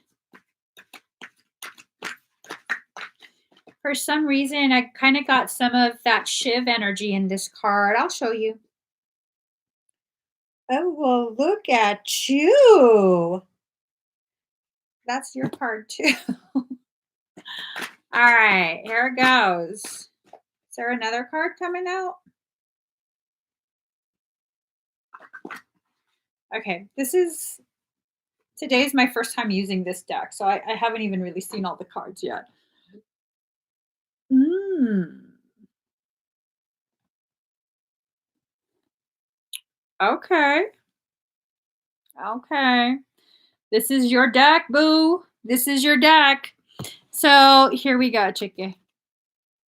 Gold and silver violet flame dragon transmutes the old around you with wisdom and grace. It's time for transmutation, magic, and healing. Offer service under grace. There you go. There's the alchemy. alchemical symbol of the Kybalion. That's one hell of a mouthful. But what struck me is the monarch butterfly right there. Um, it might be it might be a good thing for you to find what the significance of the monarch butterfly actually is. That might be worth your time. Also, this alchemy symbol. Look into it. It seems rather important for you personally. I'm not sure why. I I don't know if it's the sign or if the sign is simply being used to guide you to find information that's private just for you. Something that, um, although the focus, I'm like telling you to look for information on the sign, what your soul actually wants you to know shouldn't be discussed during the live. Does that make sense? Your soul is very private. So look up monarch butterflies, spiritual meaning, also alchemy symbol. Okay. Um, and again, I don't necessarily feel like it's the symbol. I think you're just going to come across information. Aaron Water Dragon helps you to connect to higher frequencies, trust your intuition, develop your psychic abilities, be open to enlightenment, express your inner song. It's time.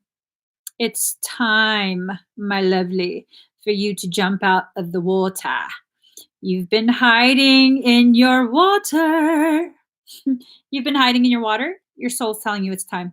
It's time to expose yourself for what you are, a magical mofo.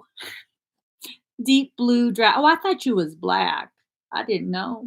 That's a deep blue dragon. Keeps you safe by clearing your path. Trust that you're protected. Walk on a path of light.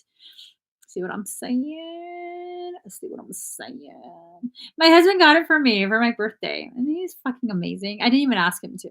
I don't know. He was celebrating my birthday for a few days. I'm like, bro, the birthday's over.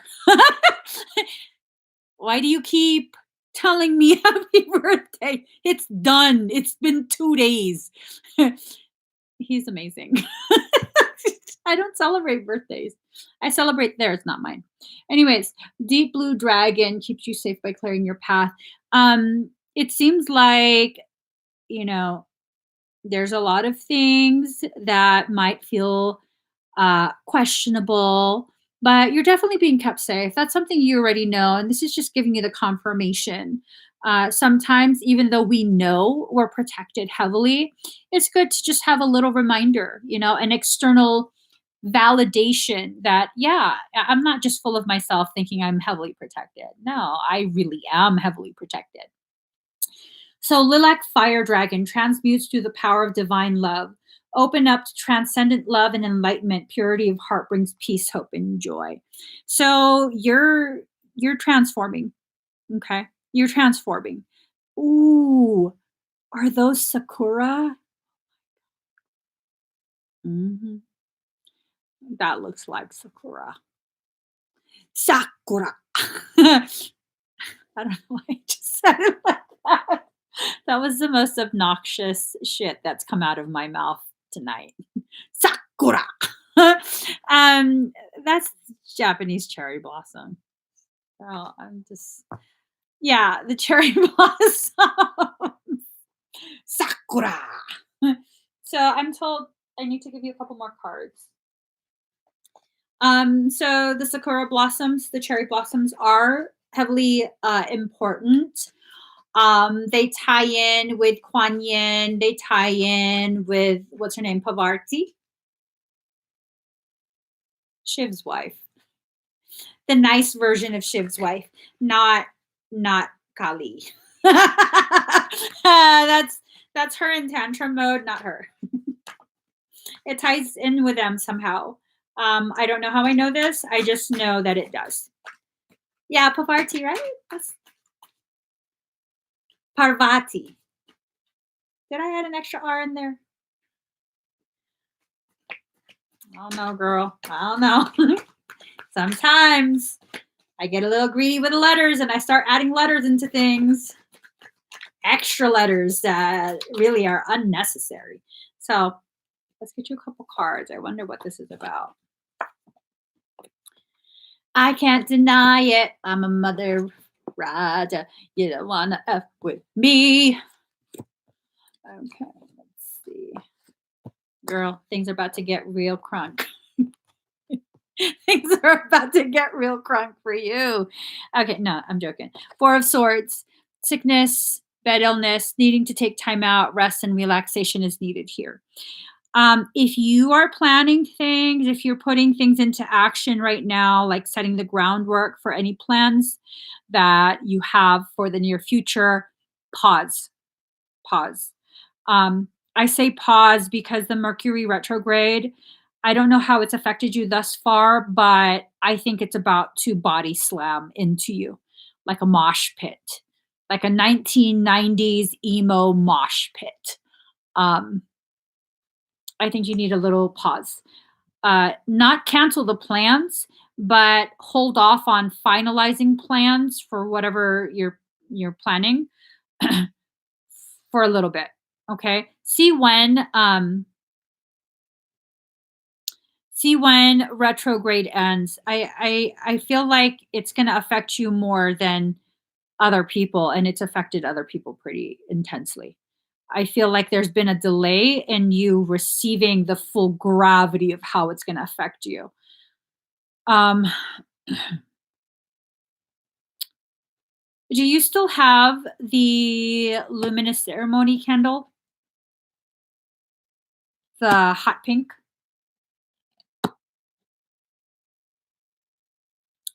Um, I don't know if I ever explained to you. The reason it was hot pink, um, your higher self, you have a little left, burn it. Um, if you can, okay, good. It's on now. Okay, good. Um, that one was created specifically for dragon coding. The reason it's pink is that's what dragon blood looks like when it's fully activated. Um, actually, there's variations, but for a specific type of dragon, that's what it looks like, pink. And it contains dragon supportive herbs and oils, and it also has dragon's blood in it. Okay. So the dragons are definitely assisting you through this.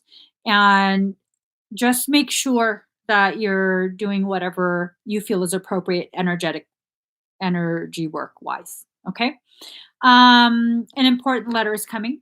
Knight of Wands. Oh, not Knight of, yeah, Knight of Wands. An important letter is coming. Um, Mm, Ace of Swords. So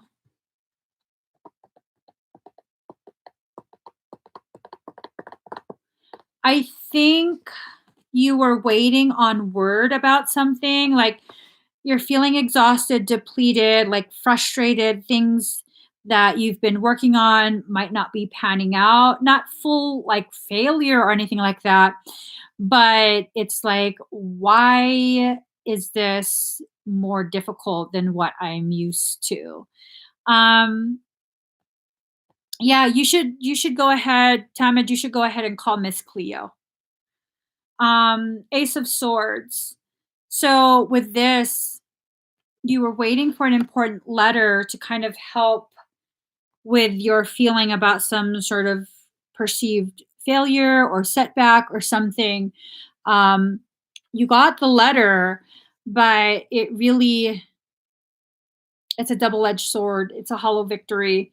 It's it's like a surface victory, but it doesn't really pan out the way you're wanting or needing. Um, security, helping hand. I'm wondering. I'm wondering if you need to have a conversation. Um,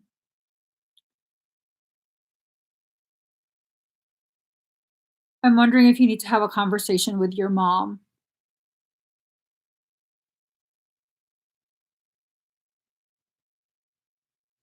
Transmute through the power of divine love. I think she's your greatest, um, I guess, like protector. I don't feel like you're in danger, but it's almost like she's always seen you as someone who's very strong, strong-willed. Um, strong sense of self. And it feels like if you are having some sort of struggle right now and you go to her and let her know, it gives her with an opportunity to feel needed and relevant in your life. And she goes out of her way to assist you. I'm not too sure what she's going to assist you with, but it says open up to transcendent love and enlightenment, open up to her. That's kind of the feeling that I get. Open up to her. Hold on. Um,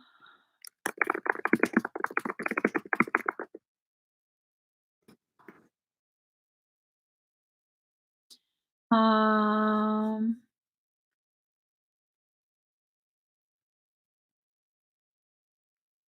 okay. Uh,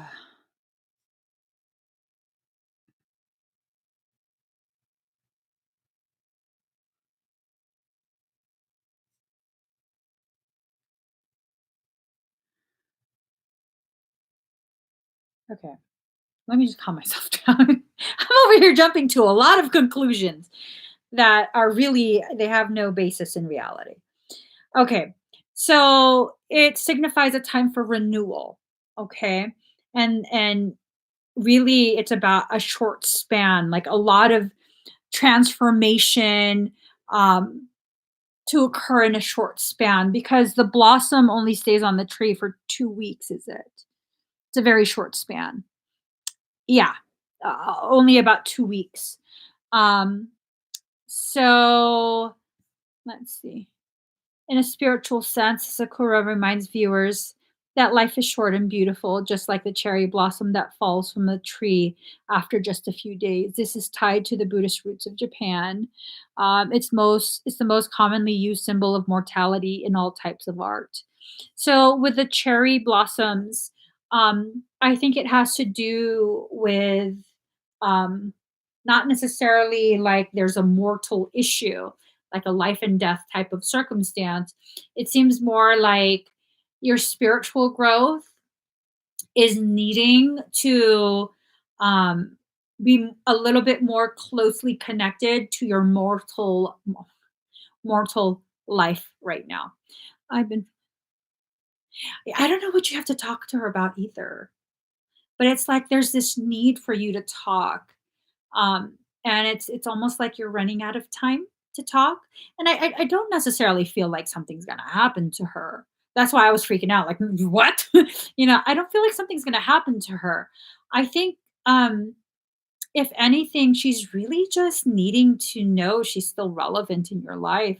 It might be more that she's going through something, not saying anything, and um, is just needing external validation from you. It might be that. Um, and it might be you providing her the security and the helping hand. It might not be the other way around. I honestly, I don't know. I just know that I don't feel that there is like some question about her health or some unexpected I don't feel that's it at all, like at all. Um, I think it's more uh, you're going to help her to transmute certain things and rise above. Um, I think that's what it might be about. I think she's going through her own dark night of the soul and not realizing it. Yeah. And your energy is tied. Two of Pentacles, juggling two situations or ideas around, also juggling two energies. You have a connection, you know, definitely have a connection. This also ties to money confusion. I don't know if that really applies to you, but just in case you wanted to know what the top portion of the card said, I don't think that really applies. So, um, Ace of Pentacles, money coming in, divine wish being granted.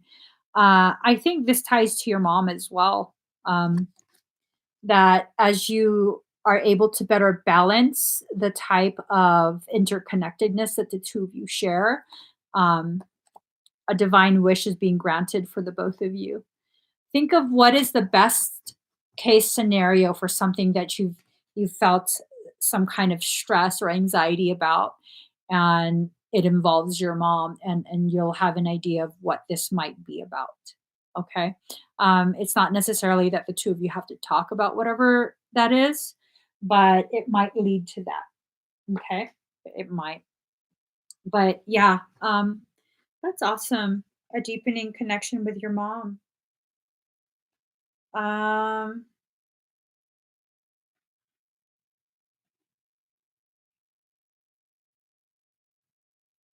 okay.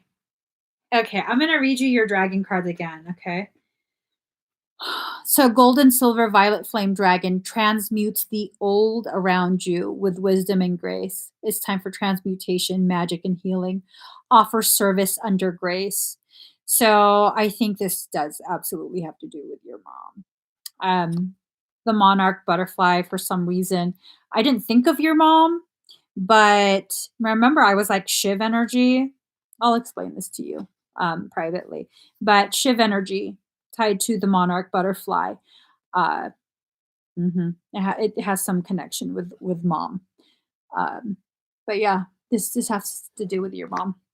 And then, of course, the lilac fire dragon transmutes through the power of divine love. You have a very beautiful love with your mom. It's not something that's always very obvious, but it's a very deep connection. Very, very deep connection. Deep blue dragon keeps you safe by clearing your path. You assisting her is not going to put you in any harm's way. I don't know why I'm sitting all crooked. You assisting her is not going to put you in any harm's way. You have your protection. She also has her own protection. Working with you in any capacity, whether it's just talking or if you want to offer to help recalibrate her energy or something like that. Uh, and that might be what this leads to, a recognition that you have abilities, you sharing those abilities with her. It might lead to that. So just know it might. And then trust your intuition, develop your psychic abilities, be open to enlightenment. So it feels like this aspect of you that's exploring other modalities. If you're exploring other modalities, she might need to be allowed to be a part of that in some way. I mean, the depth of her participation really is contingent on how you um, interpret her reaction. If she seems like she's curious, definitely share more. If she doesn't seem curious and seems weirded out, then I think maybe she's reached her capacity for sharing information about that. Okay. So let's go ahead and get started with your energy portion.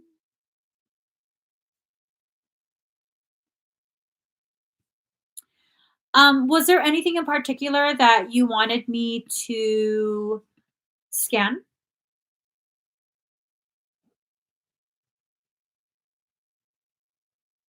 Bye, Maria. Now show me, ready to lose my feet. Okay, just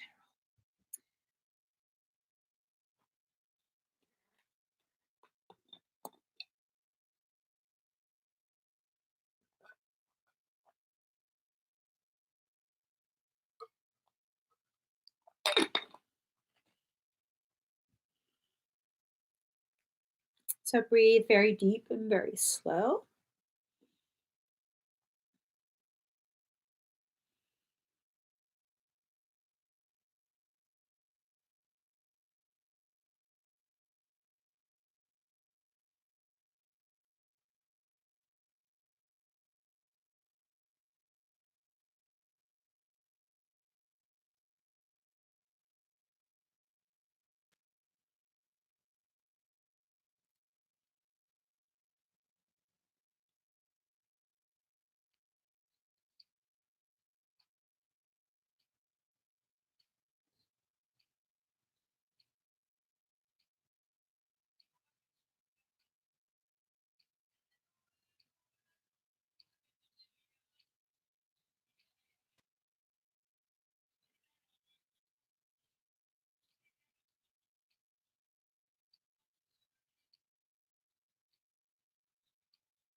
You have a new dragon. Sits on your shoulder and crawls around.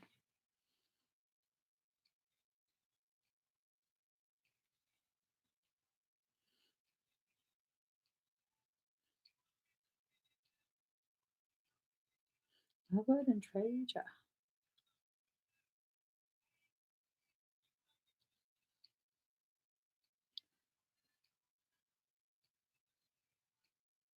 Yeah, yeah, yeah. Okay, to my kingdom.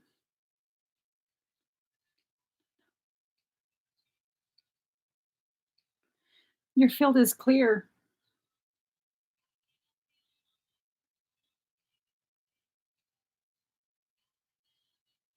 All right.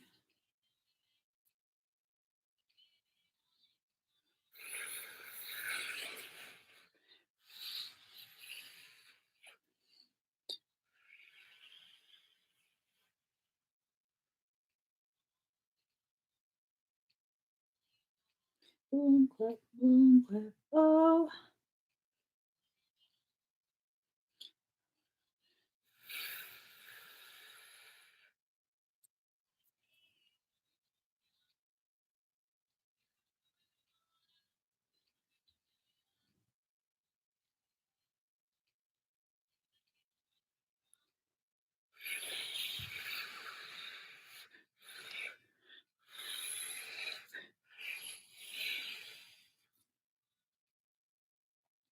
I want you to be my number one.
I want you to be my number one.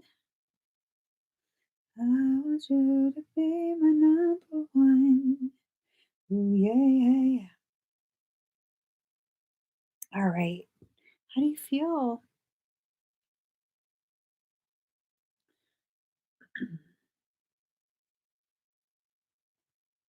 I wouldn't trade you, not for the world. Sure, you can definitely ask whatever question you want, not guaranteeing I'm answering. Yeah, no, that's not weird at all. But you did just get a welcome to the band club. Okay, so you feel the energy. Good, good. Ah, a lot of really good energy. Mm, mm, ooh, ooh, ooh, ooh. Uh, uh. Yeah, I don't like. You got banned. That's just sad, bruh. That's sad. I mean, right? Are they thongs? Are they? If you're really, really bougie, I wouldn't do a thong or a G-string. I would go for the V-string. I used to work at Victoria's Secret. We know all about that. Get out of here. You're so like, anyways. Um, I want you to be my number one. Neves Serrano. Neves Serrano.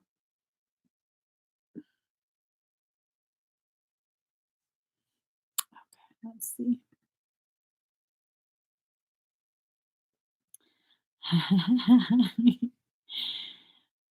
Okay. Ellie, that's you. Okay. Um, the new dragon is small. Sorry, Ellie, really quick. The new dragon is small, and so it crawls all over you. It doesn't stay in one place. Let me fix this. It crawls all over you. So you might be feeling it. And it moves pretty fast too. It would be like the equivalent of having a lizard about this big. So it's about this size, but for the trolls, I turn it up. No, not really. It's about this size from here to here. I can't. Okay, like okay, you get what I'm saying, girl. You get what I'm saying. Let me go ahead and oh no, this is a Claire Tarot. So you want to know what they're showing you or moving you towards. All right, right, right. Let's see. Let's see. I want you to be my number one. I want you to be my number one. Oh, yay, yay. Okay, I'm told a different deck.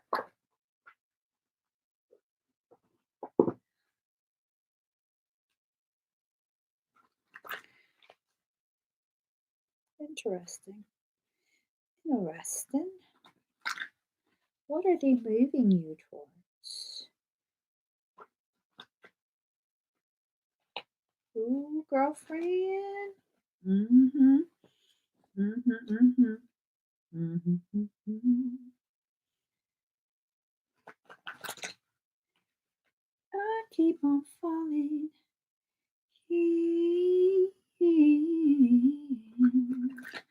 And out of love with you. Sometimes I love you. Sometimes you make me blue. You have blockages within your auric field that are preventing you from accessing your um, auditory system. I don't know what you would want to call it. Um, let me let me get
okay.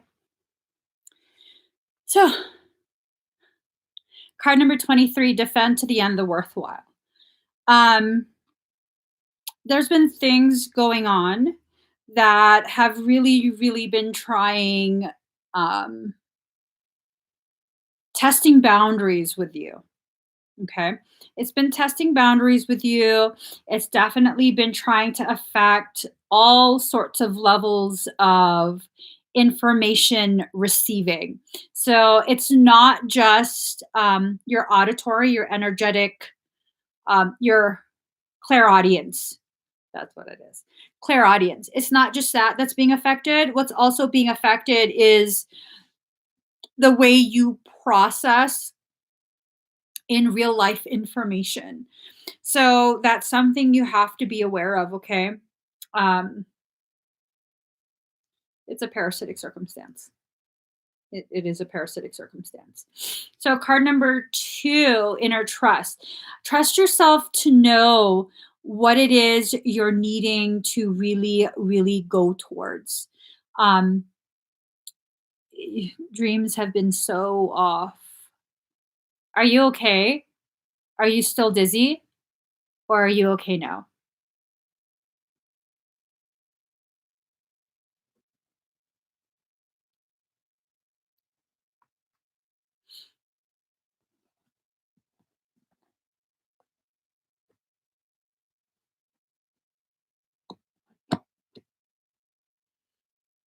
Breathe very deep and very slow.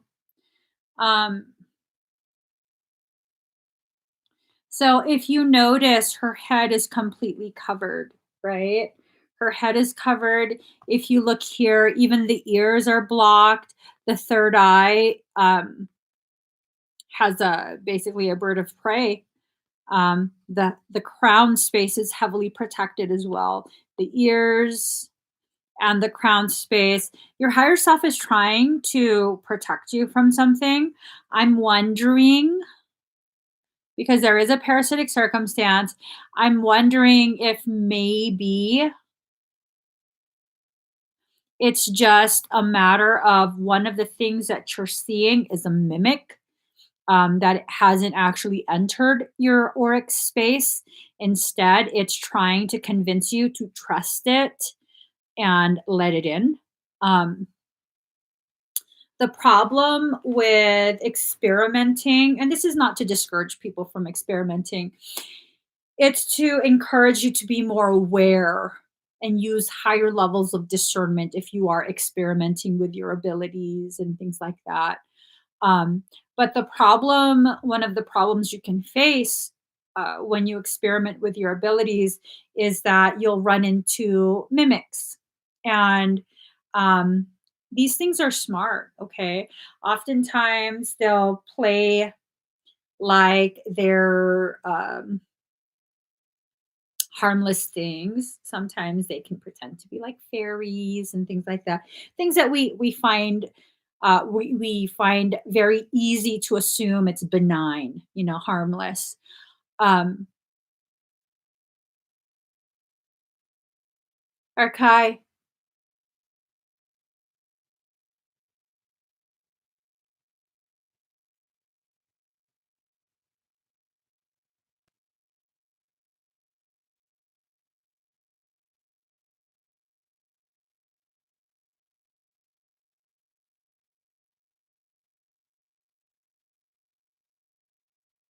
you have my full permission. Use whatever force you find necessary.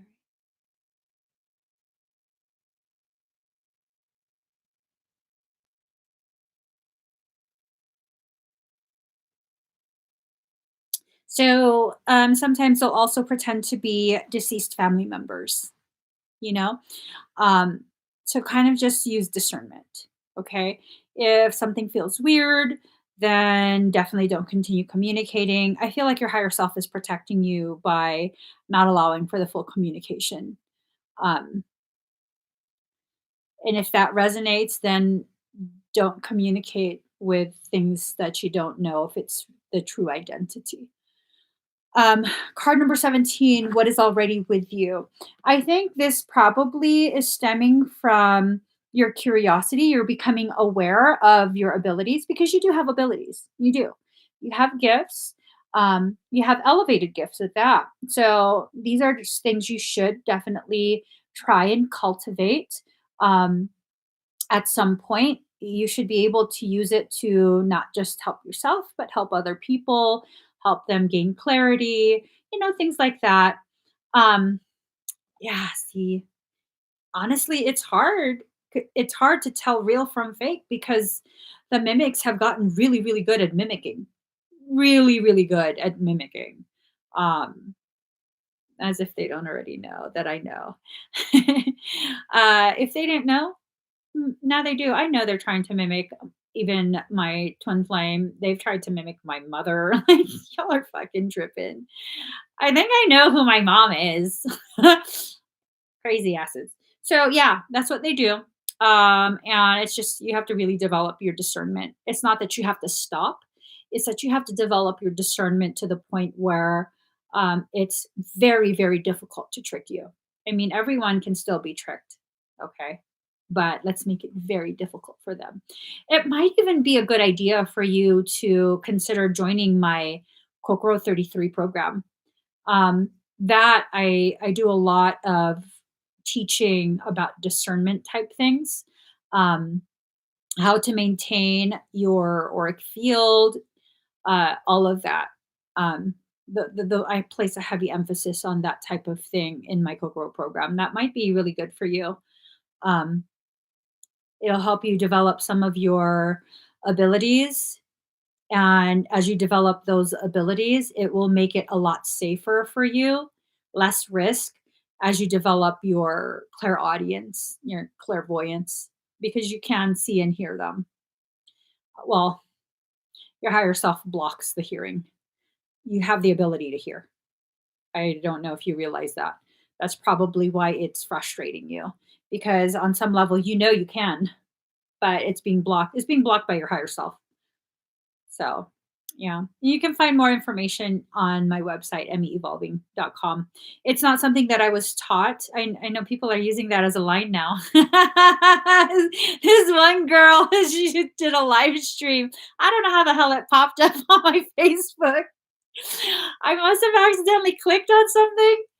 And next thing you know, someone's live stream was up. I was like, what the fuck? And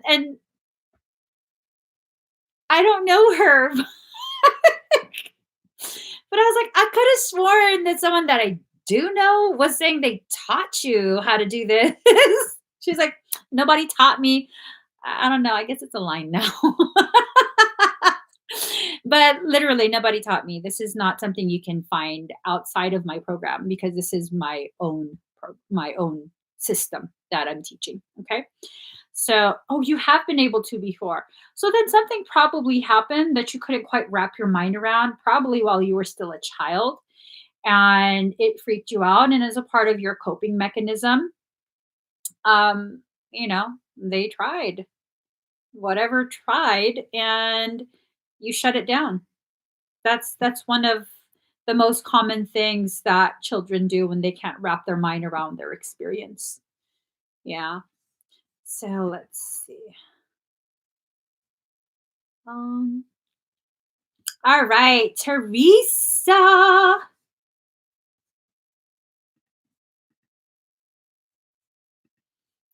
Teresa, Teresa. Teresa, are you here? Teresa Zufel.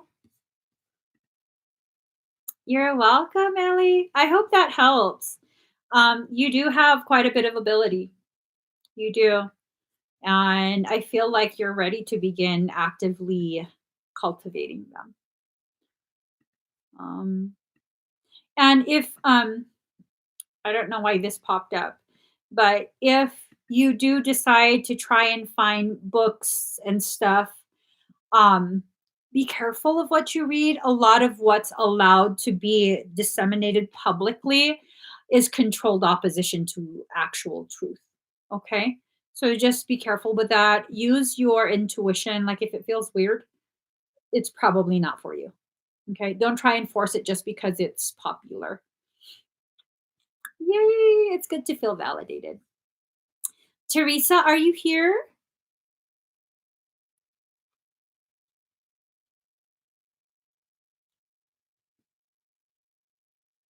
Um,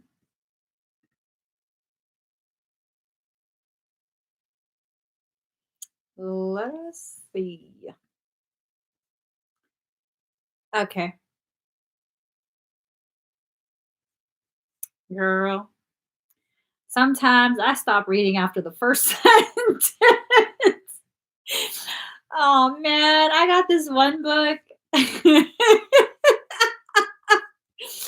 I had this one book. Luckily, it was just a free download. The title seemed very interesting. I was very drawn to it, and then I opened it, and the first sentence, like a few words in, the hell is this shit? I even shocked myself with the level of my venom when I asked that question. I was like, "Damn, girl, why are you so offended? Just stop reading." To which I did. I stopped reading. But yeah, I was like, "What the hell is this shit?" Yeah. So definitely stop reading if you feel offended. Teresa, are you here? Um,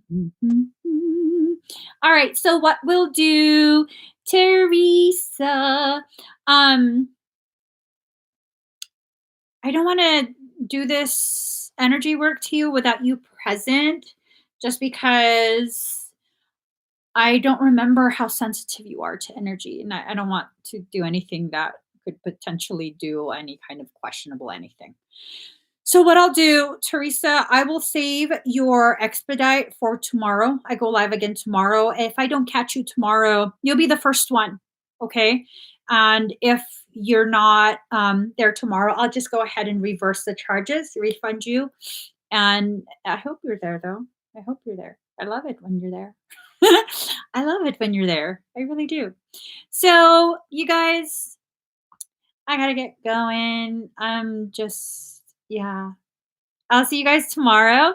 I do have one or maybe two.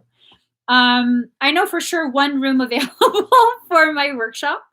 That's quickly approaching. It's a soul based business workshop where I teach you how I basically launched my company and turned it into a sustainable business. So that's always a good one. That's always a good one. Yeah, I'll see you guys tomorrow, 3 p.m., 3:30 p.m. Pacific Standard Time. Teresa, I hope you can make it there. All right, guys. Bye. Oh, wait, give this video a thumbs up. If you haven't already subscribed, please do subscribe to my channel. Turn on the notification bell. Go to my website, go to my social media, and join me tomorrow. Bye, guys.